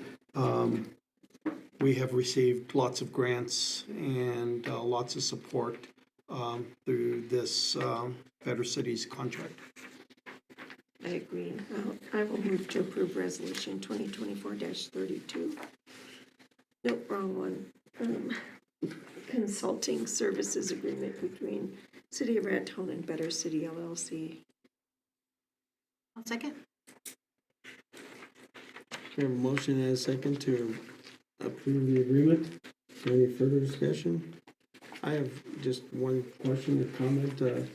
Mr. Messis, can you tell us the amount of money we've received in grants? Rough, just rough. I would say that Better Cities was very instrumental in us getting the EDA grant. That was just announced a couple weeks ago, and that one is $2 million. And then there was the Quality of Life grant that they helped write, which was $400,000. 399,000. Yeah, so. I think it's fair to say we're getting our money's worth. Yes. Staffing wise, just Ann? Well, just Ann, however, they do provide additional support and research. So, for example, there was a railroad crossing meeting that they attended on our behalf a couple weeks ago. So they do a lot of different things like that. And plus, when we do the economic development gathering, they do send their entire staff here to help get that set up for us. So, but primarily, yes, it's Ann. So is there other municipalities in New Mexico that enjoy their services? That's how we chose them, as we had good references from other people in New Mexico that have been using them. New Mexico and Colorado, In Colorado, Utah. Utah. Yeah, it's kind of a western regional. Yeah. I don't know if they're still using them, but they had been in the past. Yeah, so. okay. Thank you. All right, any other questions or discussion? All in favor, vote by the sign of aye. Aye. Opposed? Motion carries. Item K, deliberate and act on resolution 2024-32, fiscal year 25 interim budget approval for the City of Raton, Raton Water Works, and Raton Public Service Company. Michael Ann or Rick, who's starting us off? I will call forward Michael Ann. Let's get set up here.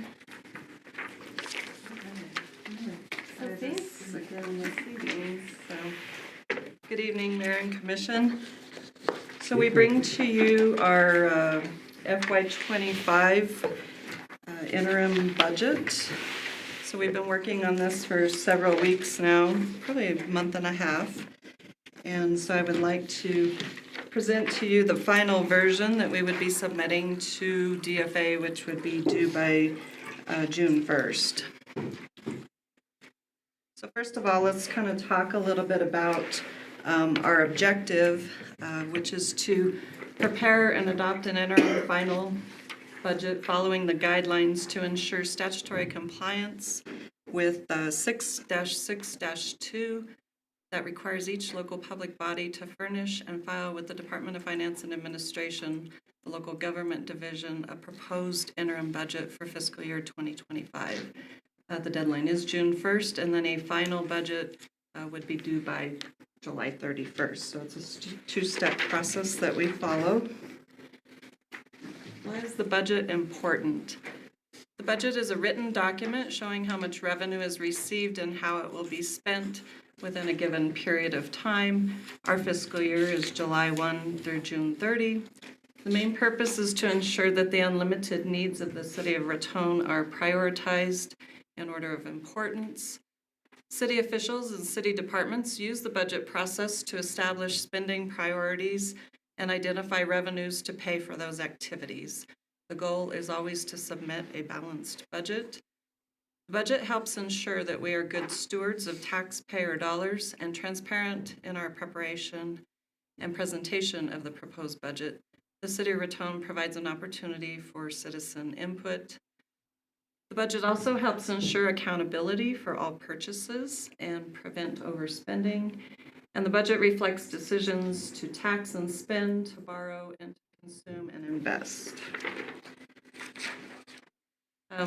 We talk about this a lot, but I'll just give you a brief rundown of our major revenue sources. So in the general fund, which is our main operating fund, we rely heavily on gross receipts tax. These distributions are received monthly. Property tax, those distributions come generally 2 to 3 times a year, December and May. And then we also have the Small Cities Assistance, which, as we talk throughout the year, that's kind of the wild card. We never really know what the amount is going to be, but it is typically received after the legislative session. And then we also receive franchise taxes from some of the utilities like Raton Waterworks, Raton Natural Gas, a lot of the telecom companies. And then we have rents and services. We have the lease with Colorado Division of Wildlife, our airport FBO. We do lease the RPS building to Raton Public Service. We generate income from our convention center rental, ambulance service, and dispatch agreements. And then we also have various license and permits that we issue, such as business licenses and planning and zoning. And then for the other city funds, the sources of revenue a lot of times may be tax increments. So like the Aquatic Center, for instance, we have 1/8% dedicated for operations. We have 0.5% for debt service and capital improvements. And then we also have 1/16% for the transfer station debt service for the new transfer station. Solid waste is an enterprise fund, and it generates revenue from refuse charges to residential and commercial customers. Some of the budget highlights that we'll go over this evening. As we talked at the last meeting, we are proposing a 5% increase in gross receipts based on past trends. Proposed general fund budget is $7,163,122 with a projected ending cash balance of $2,790,366.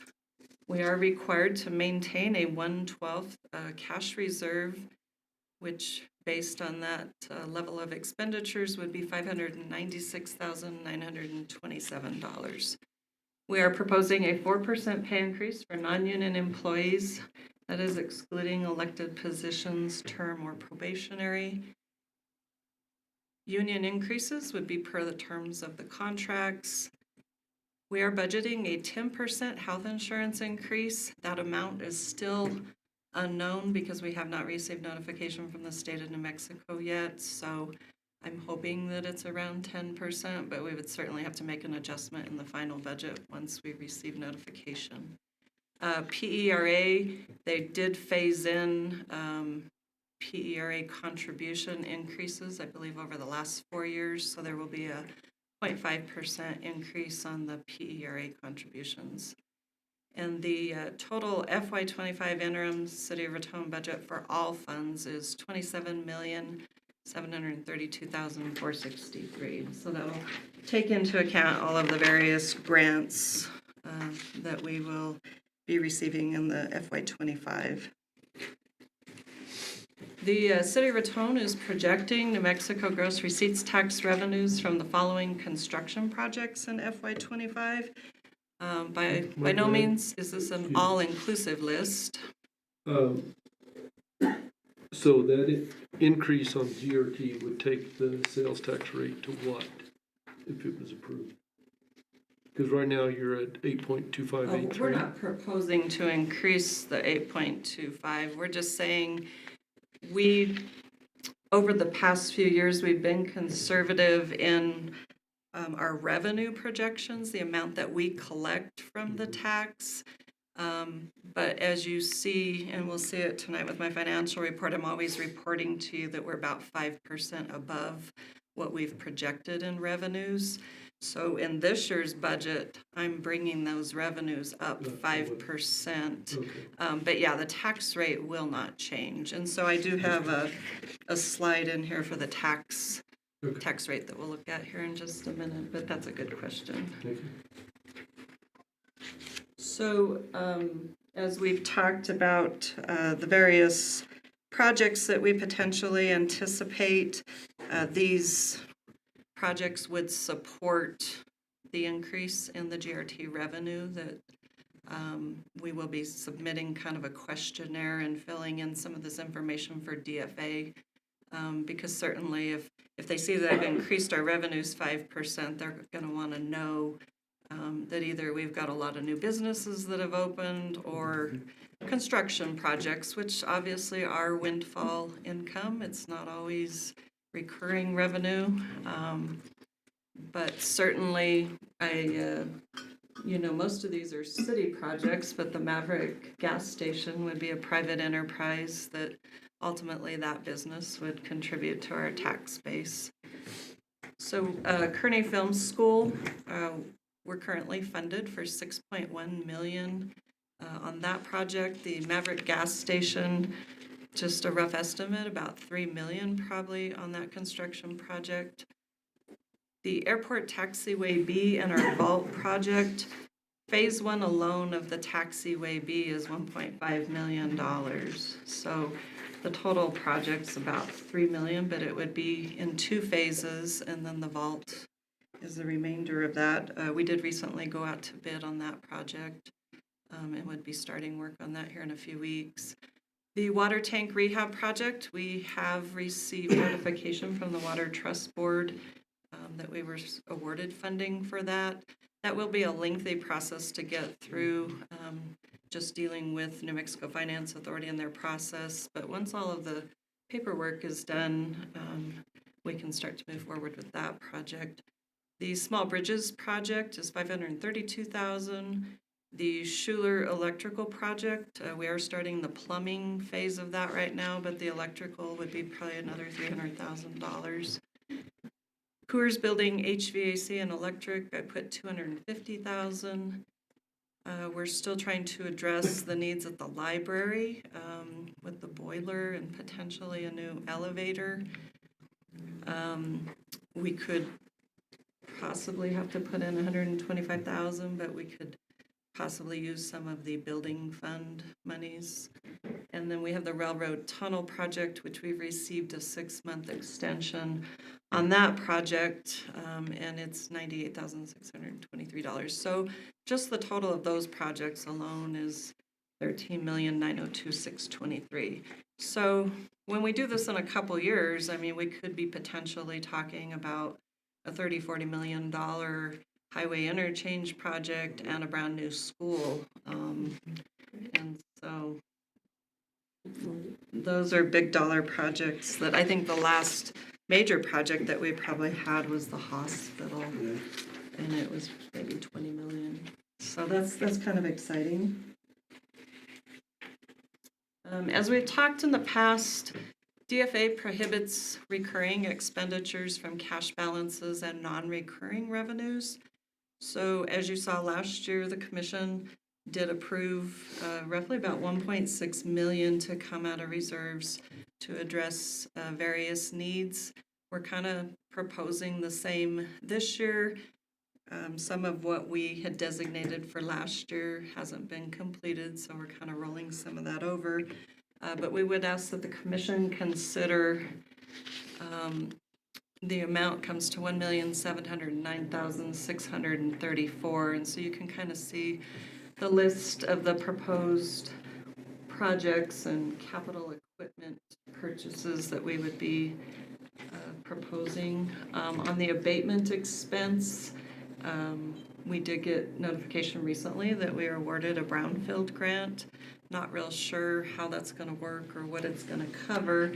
But $50,000 would certainly help us with some of the cleanup efforts if we needed to get started sooner before we are able to access that funding. And then the NMED, we are working with them to find out more about a reimbursement program that they have as well.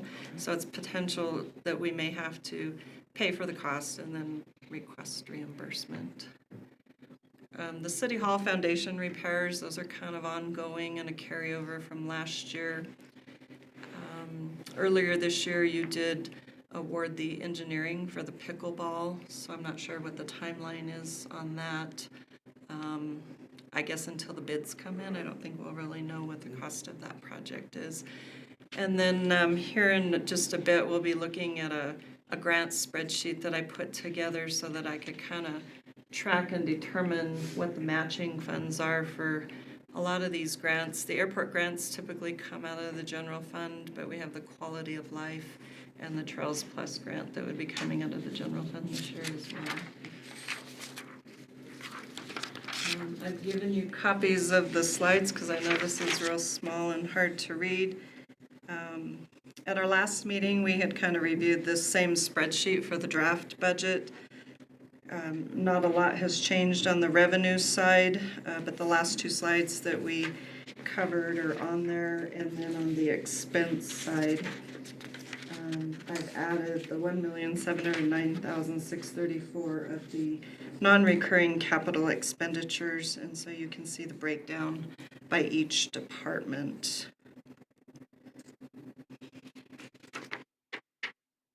And if we look at the slide for the recap of the entire budget, I have provided each of you a budget binder that also, everything that's on this recap, you have the actual detail by department, by fund.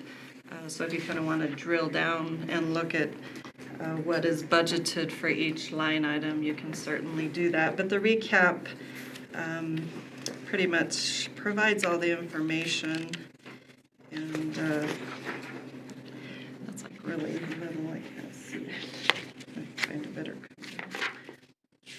So like I said earlier, the $7,163,122, is the budgeted expenditures for the general fund. And then if you go down all the way to the bottom of the expenditure column, the $27,732,463 is our total budgeted expenses for the fiscal year. As I've said before, there's a lot of information that we will still be gathering between now and July 31st.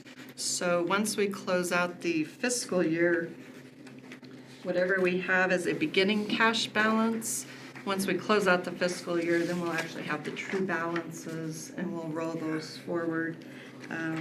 So our ending June 30 cash balance becomes the beginning July 1 cash balance. And then we'll kind of make some of our adjustments based on that information. There may be some things that we budgeted in this fiscal year that we weren't able to get purchased. There's been a lot of supply chain delays still, so I'll have to work with the department heads to really figure out what didn't get purchased by June 30. And I usually keep a pretty good detail of any changes that I make to the final budget that we'll review with you before July 31. When we look at the general fund budget revenues, here's kind of a breakdown for you. You can see that the largest chunk of the pie, 60% of it, is gross receipts revenue, so we are heavily dependent on gross receipts. One of the things I wanted to mention earlier when you were talking about the fire contract, due to the low staffing levels, and I didn't really know this until recently, but the chief shared with me that we haven't been doing out-of-town transports. And so for years, we've relied heavily on generating revenues from that ambulance service. And so we've invested in a lot of new ambulances. They have good equipment, but we don't have the staff to do these out-of-town transports. So we really need to get them fully staffed so that we can start generating that additional revenue that we've typically budgeted for on the ambulance service.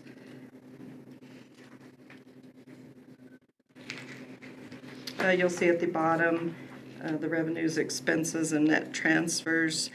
We will let DFA know that the $1,709,634 is that entire list of non-recurring capital expenditures that we're proposing. For budget expenses, same thing, it's just broken down by department, so the pie chart shows you a little bit better what percent each department is of the total expenditure budget. Really, fire, dispatch, and police, all of the emergency services make up the majority of the general fund budget. And then when we look at the general fund gross receipts tax comparison, this is where, if you look at that one, Mark, for this year, we projected about $3,453,219. The tax rate is 8.2583%, and that is not changing July 1st. There has been some confusion the last couple years because the state did lower the state rate, and they phased that in over 2 years. But we should still be at the 8.2583. So with the 5%, we would be projecting $3,625,882, and that's just general fund gross receipts revenues. And then this is actually the chart that gives you a little bit more of a breakdown of the 8.2583%.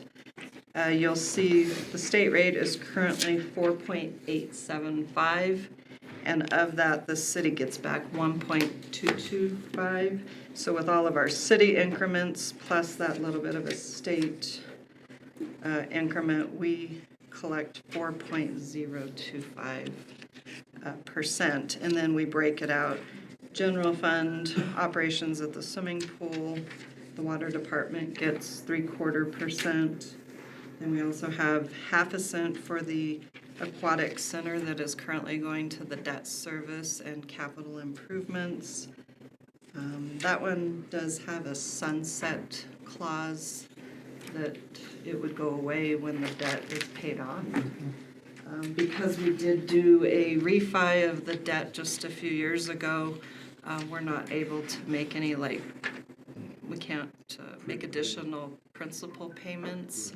So we have been using a lot of the funds for the remodeling of the bathrooms and pumps and things like that. And then we do have an economic development increment just shy of 0.25 cents. And then in the environmental fund, we have a 1/16% that is dedicated to the debt service for the transfer station debt. Did you ever get reimbursed off the equipment for the media work from Fed? So we're still working on that. We haven't submitted it. We have a few more items that are just kind of trickling in, so we thought we'd wait. Yeah, and so we thought we'd wait for those few items to trickle in, and then we'll just kind of submit one reimbursement request. I have advised them to just stop ordering. A few things have been on back order, and I'd like just to get that cleared up and get that turned into DFA. We do have a new grant manager for DFA. It used to be Donna Stewart, and now we have Melody somebody. But haven't had the chance to talk to her, but she has sent several emails. So we'll be working with her on trying to get reimbursements. DFA does have a deadline this year of July 15th, and they've also said if you do not get it in by the 15th, there will be no reimbursement. It used to be they would encumber the funds and you might get reimbursed in October, November if you miss the deadline, but they're kind of strict this year. So it's really important that we really kind of focus the last 2 to 3 weeks of the fiscal year to... Yeah, we've been told the same thing by aging. July 15th is the cutoff. And I haven't received any notification from aging on what their deadlines are, I don't believe. But... We were told July 15th. So.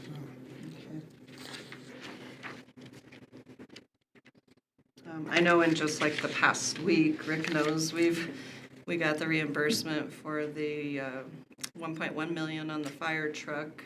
So we've released the checks for those 2 trucks. I did the drawdown on the loan for the fire trucks. So we've closed out the program funds for that within MFA. I don't know, we've just had a whole slew of grants that we're trying to get reimbursements in rather than wait till the very end. So that's really all the slides that I have, but said in your budget binder, I had a couple other schedules for you. The one is kind of the breakdown of the gross receipts, and it's a comparison with the past 2 fiscal years. On our debt schedule,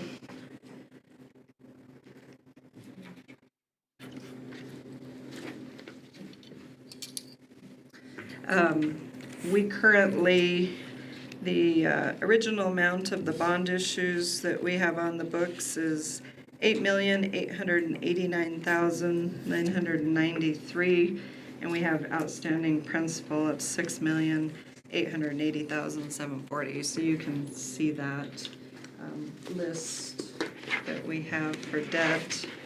And then I've also included in your binder the property tax budget supporting schedule. So DFA has the information on their website where we can look up the current mill levy rates and the final valuations for residential and non-residential. And then you apply the collection rate percentage, which for Colfax County is 93.46%. And that's how we arrive at the current year property tax revenues of $671,080. In the back of your binder, under the schedules, you'll have the personnel schedules, and then I've also made copies of the amortization schedules for all of the various debt obligations that we have.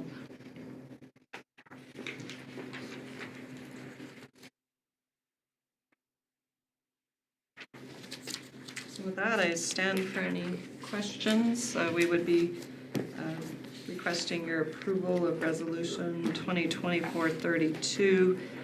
We do also include the 2 utilities, Raton Waterworks and Raton Public Service.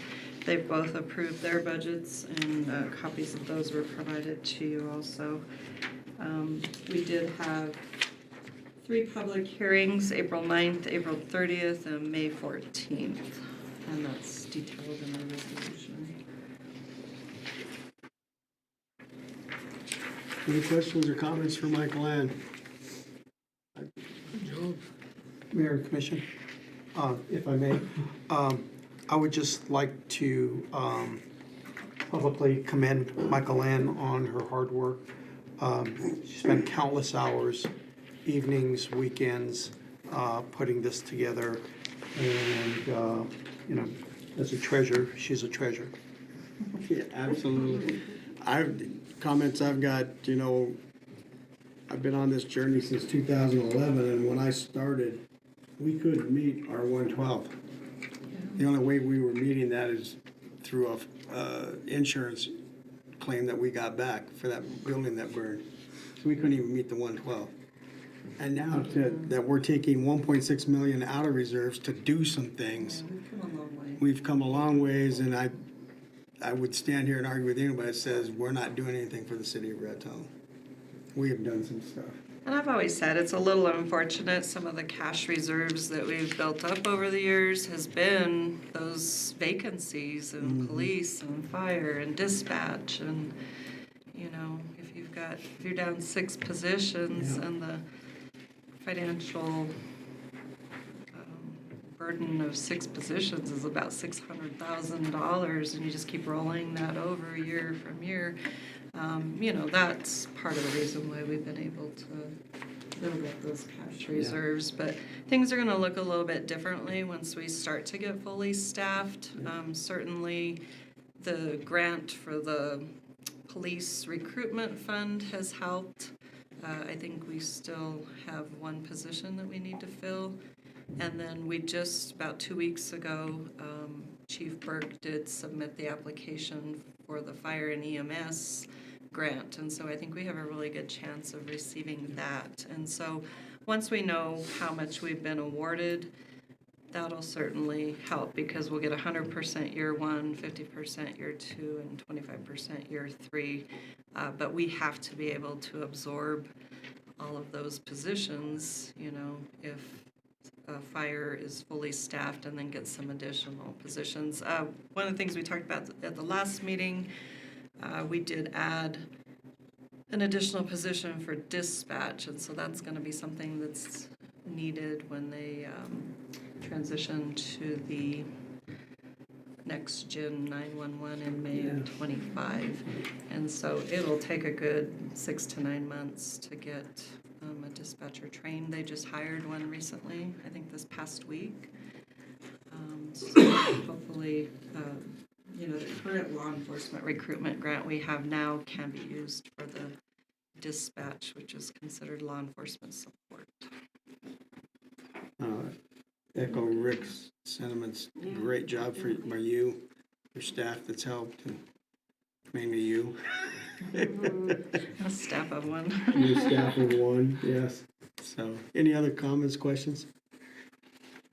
I'd entertain a motion. I will move to approve interim budget. Let me read it specifically. Resolution 2024-32, FY interim budget approval for City of Raton. Are we approving the Raton Waterworks and Public Service? All in here, yeah. So along with that, the Raton Waterworks and Raton Public Service. Second? We have a motion and a second to adopt resolution 2024-32. Is there any further discussion? Yes, could we have a roll call vote, please? Sure. Mayor Sagata? Yes. Mayor Pro Tem Chatterley? Yes. Commissioner Schuster? Yes. Commissioner Giacomo? Yeah. And Commissioner Honeyfield? Yes. Alrighty. Moving on, item L. Deliberate and act on resolution 2024-33, approval of the April 2024 financial reports. Michael Ann. Mayor and Commission, we bring to you this evening the financial report that's reconciled as of April 30th. You'll see that as of April 30th, less our 1/12 cash reserve, your available cash in the general fund is $4,130,661.63.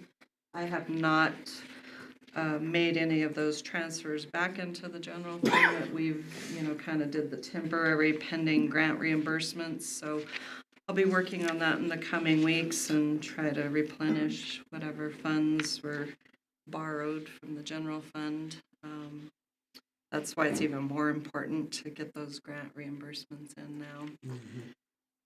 If we don't receive the monies by June 30, then I would have to put an item in the final budget to show that we still owe that money back to the general fund. So we will make sure of that.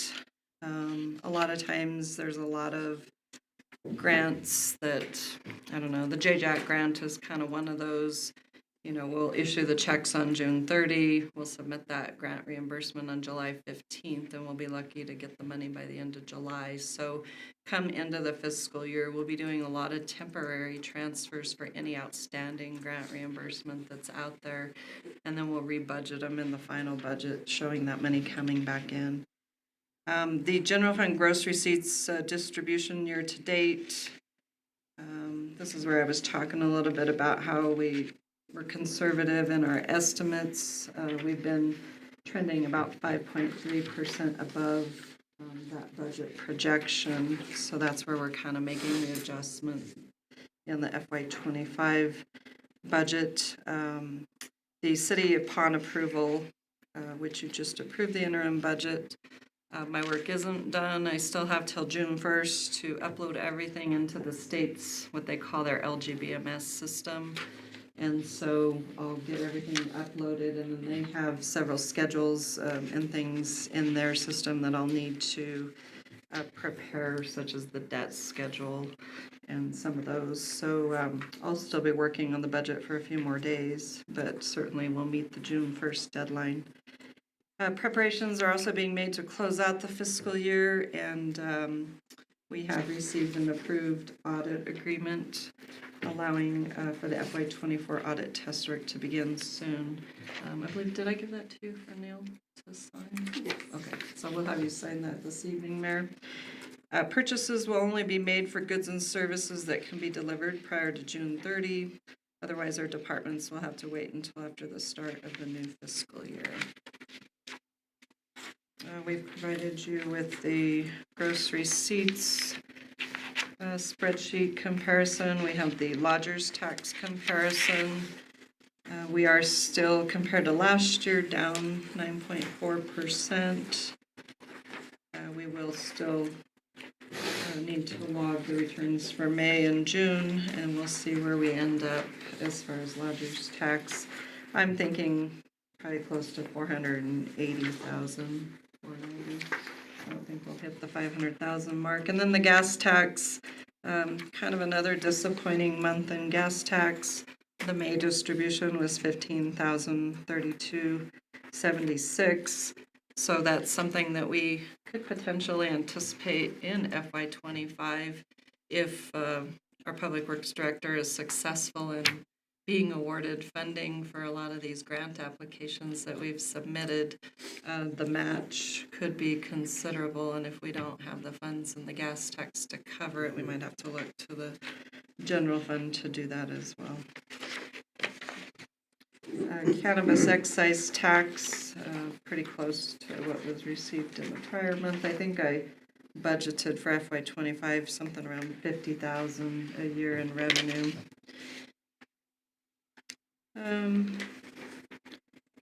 If you look at the unaudited financial statement, I just wanted to bring to your attention, I do, under the capital project funds, there's a couple that are showing with negative cash balances.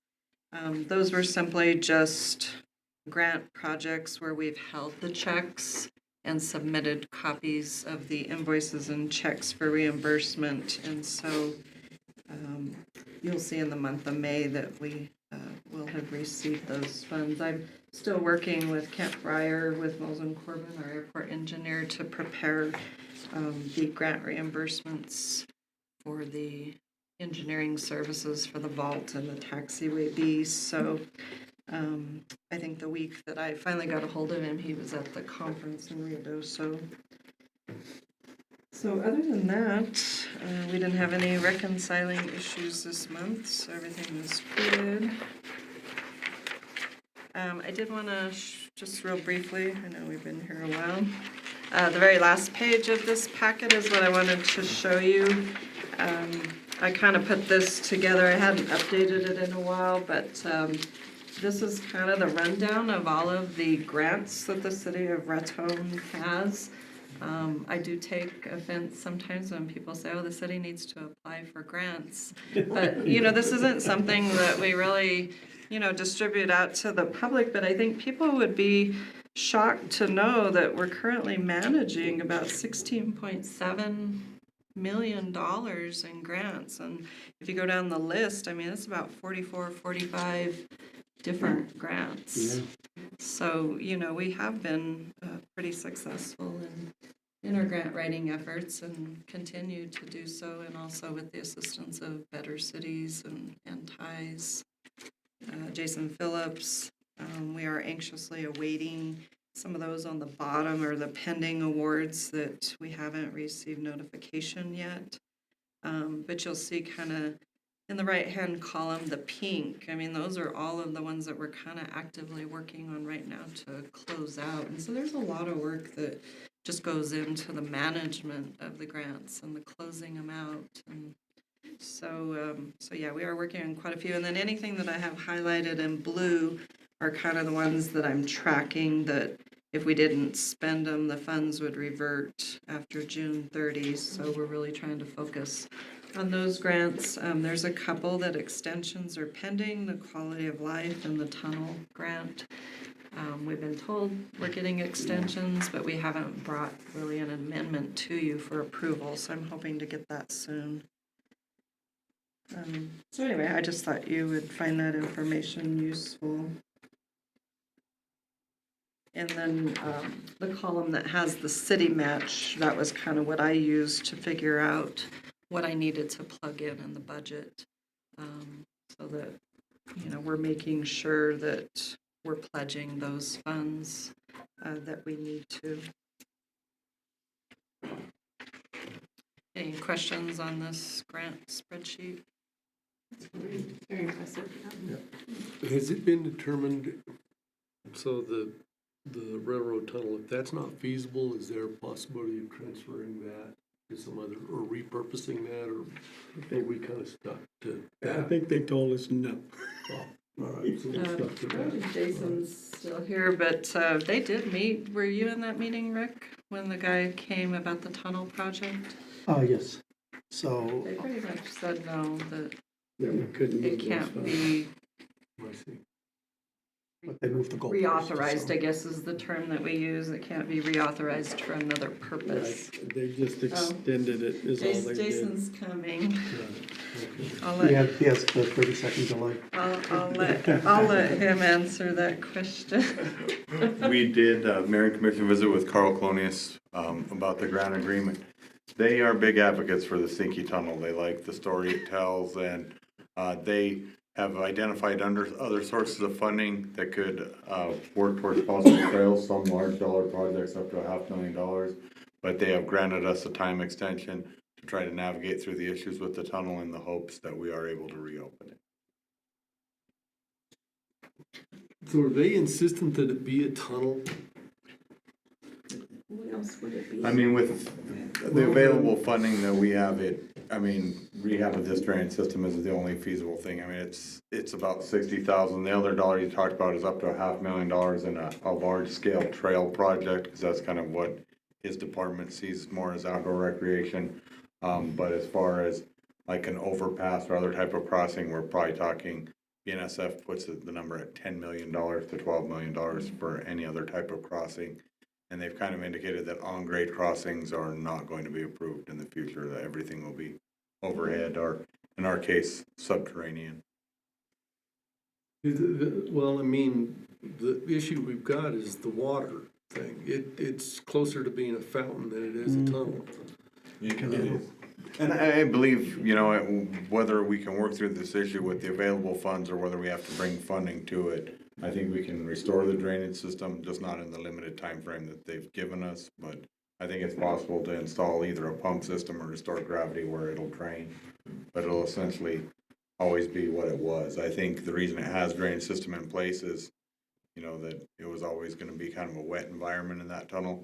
My only concern is making sure that it doesn't flood when people are in it. So, relying on pumps, I'm a little hesitant to go that route just because mechanical failure can happen. Gravity's a lot more reliable. I believe, in the allotted 6 months, we can do some further investigation and probably restore it to a gravity situation at some point in there. So if a person gravitated this shooting grade on the floor of that tunnel, where does it daylight if you went? The original tunnel designs that we received from BNSF recently sloped the tunnel towards the east to a sump. Then it travels south to a manhole just before the first drainage crossing there at Roundhouse Road. And it looks to me like when we constructed Roundhouse Road's drainage crossing, we took out a lateral pipe that went due north. It's probably 6 feet deeper than the bottom of the tunnel, where it would need to discharge at that point. Doable, but difficult. I mean, if we trenched in on the west side of Roundhouse Road, it would be a pretty significant bar ditch on that side of the road, and it would probably match the grade of that existing crossing. We'd gain probably 2 foot of grade by crossing, which is probably where they had done it originally. And ironically, I believe that when we constructed that road, I was still at KS Berry at the time. We had run across some pipes that no one at the city was able to identify what they were. And back in the First Street days, all of the sewer just ran in clay tile pipe to the ditch there. And there was no sewer plant. You were just discharging sewer into the river, essentially. And they had assumed at the time that the pipe that was removed there was that. In fact, I do believe that was the drain of the Stinky Tunnel coming out of that manhole. So probably in this scenario with the road constructed over the top of it, we'd have to bore if we were going that direction. So I'd want to say probably an 8-inch diameter pipe to get across there. But You can't waste that water into a streamway now. can you, or? Yeah, no, it's still, I would say that system would still function in the same way. That we wouldn't detain it or treat it or anything. It's just basically stormwater, groundwater, same thing that's in those ditches as it is, but. Well, kind of a side note, when we were doing a sewer replacement contract for the housing authority, we exposed a 12-inch clay pipe that no one knew was there. And unfortunately, some of the housing units are built on top of it, but it runs diagonal towards where the rec center is. Yeah, and other than a set of Sanborn drawings, we know very little about that First Street area. We've got a decent handle on the First Street storm drainage that goes by Bennett's and into these convergents. But this one, I had never seen a drawing of the tunnel until BNSF provided it. It wasn't something we had in archives, but with enough money, anything's possible. Right. All righty. Thank you, Jason. Entertain a motion. I'll move to adopt resolution 2024-33, approval of the April 2024 financial report. A motion and a second, double, to approve resolution 2024-33. Any further discussion? All in favor, vote by the sign of aye. Aye. Opposed? Motion carries. Item M, deliberate and act on resolution 2024-34, fiscal year 24 budget adjustment number 13. Michael M. Mayor and Commission, I do bring to you budget adjustment number 13 this evening. I did want to call to your attention, we are proposing a transfer in of funds that would be coming from what we call the Corrections Fund 210. So in light of the ordinance that we're introducing this evening regarding the elimination of the court fees, part of that statute, the entire statute is going away. And so in the statute, there is language, and this was brought to our attention by the Municipal League, that if we have excess funds in that Fund 210, I mean, certainly we want to leave some money in there to cover court costs, but over the years, a lot of the people that are cited in municipal court don't go to jail. And so we haven't really been assessed a lot of court for jail expense. But in the Fund 210, we currently have a balance of $98,943. So I'm proposing that we transfer $55,000 of that into the general fund, and the police chief, even though it will occur in the next fiscal year, would like to purchase the animal control new vehicle with those funds. So that's kind of what we're proposing. If we could find a truck between now and June 30, we would probably buy it. So that's a possibility. So we'll see what happens on that front. I'm not real optimistic, but you never know. A lot of people generally issue POs for vehicles, and then when they can't be delivered in a timely manner, they kind of withdraw, and then the dealerships end up with some trucks on their lots. So we'll see. We're actively looking. But anyway, because that statute will be eliminated by July 1st, this is our only opportunity to transfer those funds because the statute after July 1 would no longer exist. So that's what we've been told by the Municipal League. So I would like to get that done before June 30. We also, at the previous meeting, we did approve a change order for the new ambulance. That was on something to do with the filtration system, the UV. And so I need to transfer those funds out to the fund where we have our American Rescue Act grant, because that's where we're paying for the ambulance out of Fund 231. And then in the other funds, I'm just kind of moving some monies around. One other thing that we approved was the regulator install and rental at the airport. So I believe Bixby was there last week, and they were returning this week to complete that installation. So we'll kind of be on the hook for several months until the electric vault project is complete. Other than that, Just making some adjustments in the fire fund. We had talked previously that the bond proceeds that were being held by New Mexico Finance Authority had actually accrued a fair amount of interest, and so I've adjusted the revenue line item about $54,924. So when I submitted all of that to NMFA to draw down the loan funds, we had an additional $54,924. And so on tax exempt bonds, you generally have 3 years to expend those funds, and I think we were literally close to that 3-year mark. So, so kind of a little bonus there. Just moving some funds around at the Aquatic Center.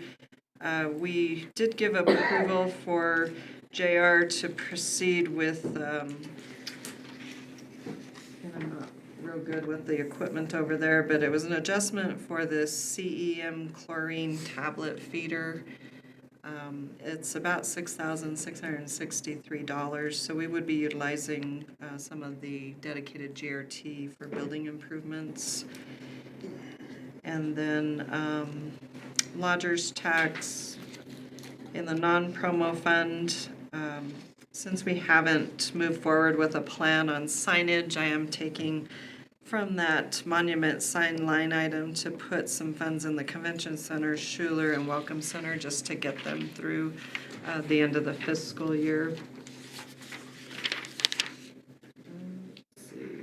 Everything else is really just line item adjustments. And then under the Schuler Challenge Grant, we did receive this DFA matching grant for $100,000. I just never had put it in the budget. So as we were working on that recently, I had discovered that we actually have, that grant expires June 30. So that is the grant that's going to be paying for the plumbing work at the Schuler. You had approved a contract with Fulcrum. And so I believe they might be starting this week as well. But we've done one drawdown on that grant, and then all of Fulcrum's work and some of Cruz, Mitchell and Cruz, who are the architects on that project. So we're going to try to spend down as much of the $100,000 as we can between now and June 30. Questions? Any questions, comments? So, quick question from that Fund 201. The funds that will remain in that line item, the Fund 201 or that fund? 210. Let's see, I said we had. The court, I'm sorry. Yeah, we had 98,943.14, and I was gonna take 55,000. So what, so the remaining funds there, does that stay with the city and the courts, or will the state want that now that they're getting rid of the court fees? No, we would just keep those funds there in the event that Colfax County starts to invoice us. I know we had approved, I don't even remember what it was called. It was some sort of a contract with Colfax County on the daily rate that they would charge us for the inmate fees. So, yeah, it just depends on the inmates that are housed there as to whether or not we get billed. I mean, I would hate to take all of the money knowing that we no longer have those fees coming in. But yeah, we could find ourselves, I mean, I could certainly take more than that and leave less. But I think according to the Municipal League, this is our only opportunity to transfer out of those funds into the general fund to be utilized for another purpose. I don't know that we would have that authority after the state statute goes away. The truck they're thinking about buying, just a cabin chassis, can they reuse the box that's on the existing truck? Probably not. That's an old box, an old truck. We would need to look at replacing that. But if that's the case, I think your 55,000 is cheap. Yeah. I don't think you can get a truck at a box for that. And we just approved purchase for $150 for RPS tonight, and it was $55,560 or something like that, just for the truck. Yeah. How often have we used those funds for someone. I recently printed a history, and it's been years. And some of that, I don't know if it was just a lack of Colfax County billing this, or just really the municipal judge at the time, that people just weren't being incarcerated, I don't know. But no, it's been quite a few years since we've had to pay any jail expense. So, I mean, I could certainly increase that amount. Yeah, if you're looking at buying a truck and the box, that's not gonna cut it. No, I probably better make a couple of phone calls. So what do you think would be a more reasonable figure for the truck and the box? Well, let me tell you, the hot shot trucks that we bought 3 years ago for 50,000 with everything, they're now pushing $90,000. 88 something was what Espanola just paid for that. You're talking about the little lunch wagons? Yeah. They're that much. We got them just over 50,000 a piece, I believe, 3 years ago. Right So I after don't know, COVID. should we bump it And to now, 70,000? 88,000. 70 or 80? I mean, if I go 80, that's gonna only leave roughly $20,000 in that fund. Can you get a rough estimate, somebody? Because the cabin chassis is not gonna be that expensive, but I think that box is gonna pose a problem. Yeah. And like I said, I mean, we just figured that would be a good use of the funds since it was law enforcement related. And it's a need that we have. Otherwise, we were proposing to take the funds, I did budget it coming out of the general fund. I'd probably bump it to 70 or 75 anyway. Right now, an F-250 with box delete four-wheel drive on CS from Phil Long is $50,620. And we'd be looking at a 150 instead of a 250.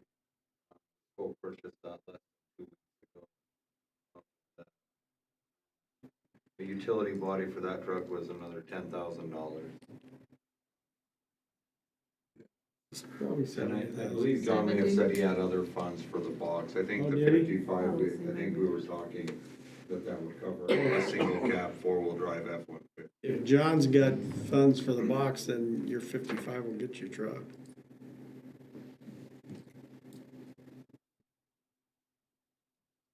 Like I said, I mean, that is the concern with the corrections fund. I mean, we really can't see to the future if we're gonna have a lot of jail expense. I would hate to get ourselves in a pickle down the road and then having to pay all the jail expense out of the general fund. But I honestly can't tell you.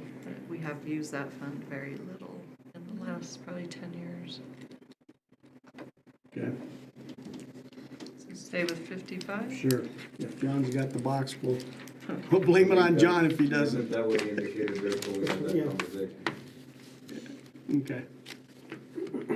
I'll have to get a part-time job. And you know, if it takes 2 years to get the box, we may have to reuse the box we've got. I mean, I don't know. It's just kind of crazy how Well, that's the the other thing. availability of some of this. Yeah, our hotshot trucks are about 18 to 24 months out. I mean, I'd rather just get the truck and not have to. Okay. Any other questions, comments? Motion to adopt resolution 2024-34, fiscal year 24 budget adjustment number 13. A motion and a second to adopt resolution 2024-34. Is there any further discussion? All in favor, vote by the sign of aye. Aye. Opposed? Motion carries. Item N, City Manager Report. Mr. Mestis. Mayor and Commission, summer is here. The city is moving forward very quickly in many directions. Tomorrow, we will have the first city all-hands employee meeting in over a decade. The importance of this meeting tomorrow is to remind all the city employees of our calling and our mission to support the city. We are going to discuss the public sector, what is true meaning of public service, and we have a great team, and we want to make sure that we're dedicated to all of our citizens, and this is an opportunity to remind us of our vocation. The Big Rocks, the treasurer, as you can see, has been knee-deep in budget work. The police, 3 officers have completed their field officer training and are preparing to go to the academy in July. The fire department is busy updating the batteries in all the city defibrillators. Public Works is working on the entire storm drain system, digging ditches, cleaning out sediment, and hauling it off. With engineering, we met last week to go over the HUD grant and finalize the submitted paperwork for review. Facilities improvements are being made by Public Works to the concession stands. The city clerk has been busy helping out tomorrow with our citywide employee meeting being held at the Schiller Theater. And with economic development, I spoke at the Raton Core meeting this morning where I gave a demonstration of Placer AI. Mentions and dispatches, I would like to mention our library staff who are very busy getting ready for their annual book sale on June 8th. The entire staff has really been working overtime on this. And finally, my closing thoughts. While looking at Placer AI this week, I decided to look at the attendance at the Cinco de Mayo celebration.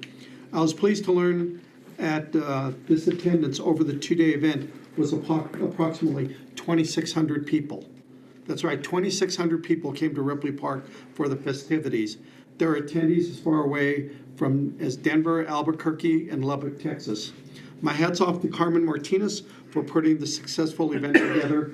And even though most of the attendees were here from Raton, she proved that there is high interest for cultural events. Raton is full of different cultures, and these events provide a platform for people to share and learn about our different traditions. Even though they may be focused on a specific culture, they bring a sense of celebration and unity. Our cultural diversity as a nation is one of our strongest forces, and we have people, and our people, we need to preserve our cultural heritage, be it Hispanic, Native American, Italian, Slavic, Greek, African, Asian, or Middle Eastern.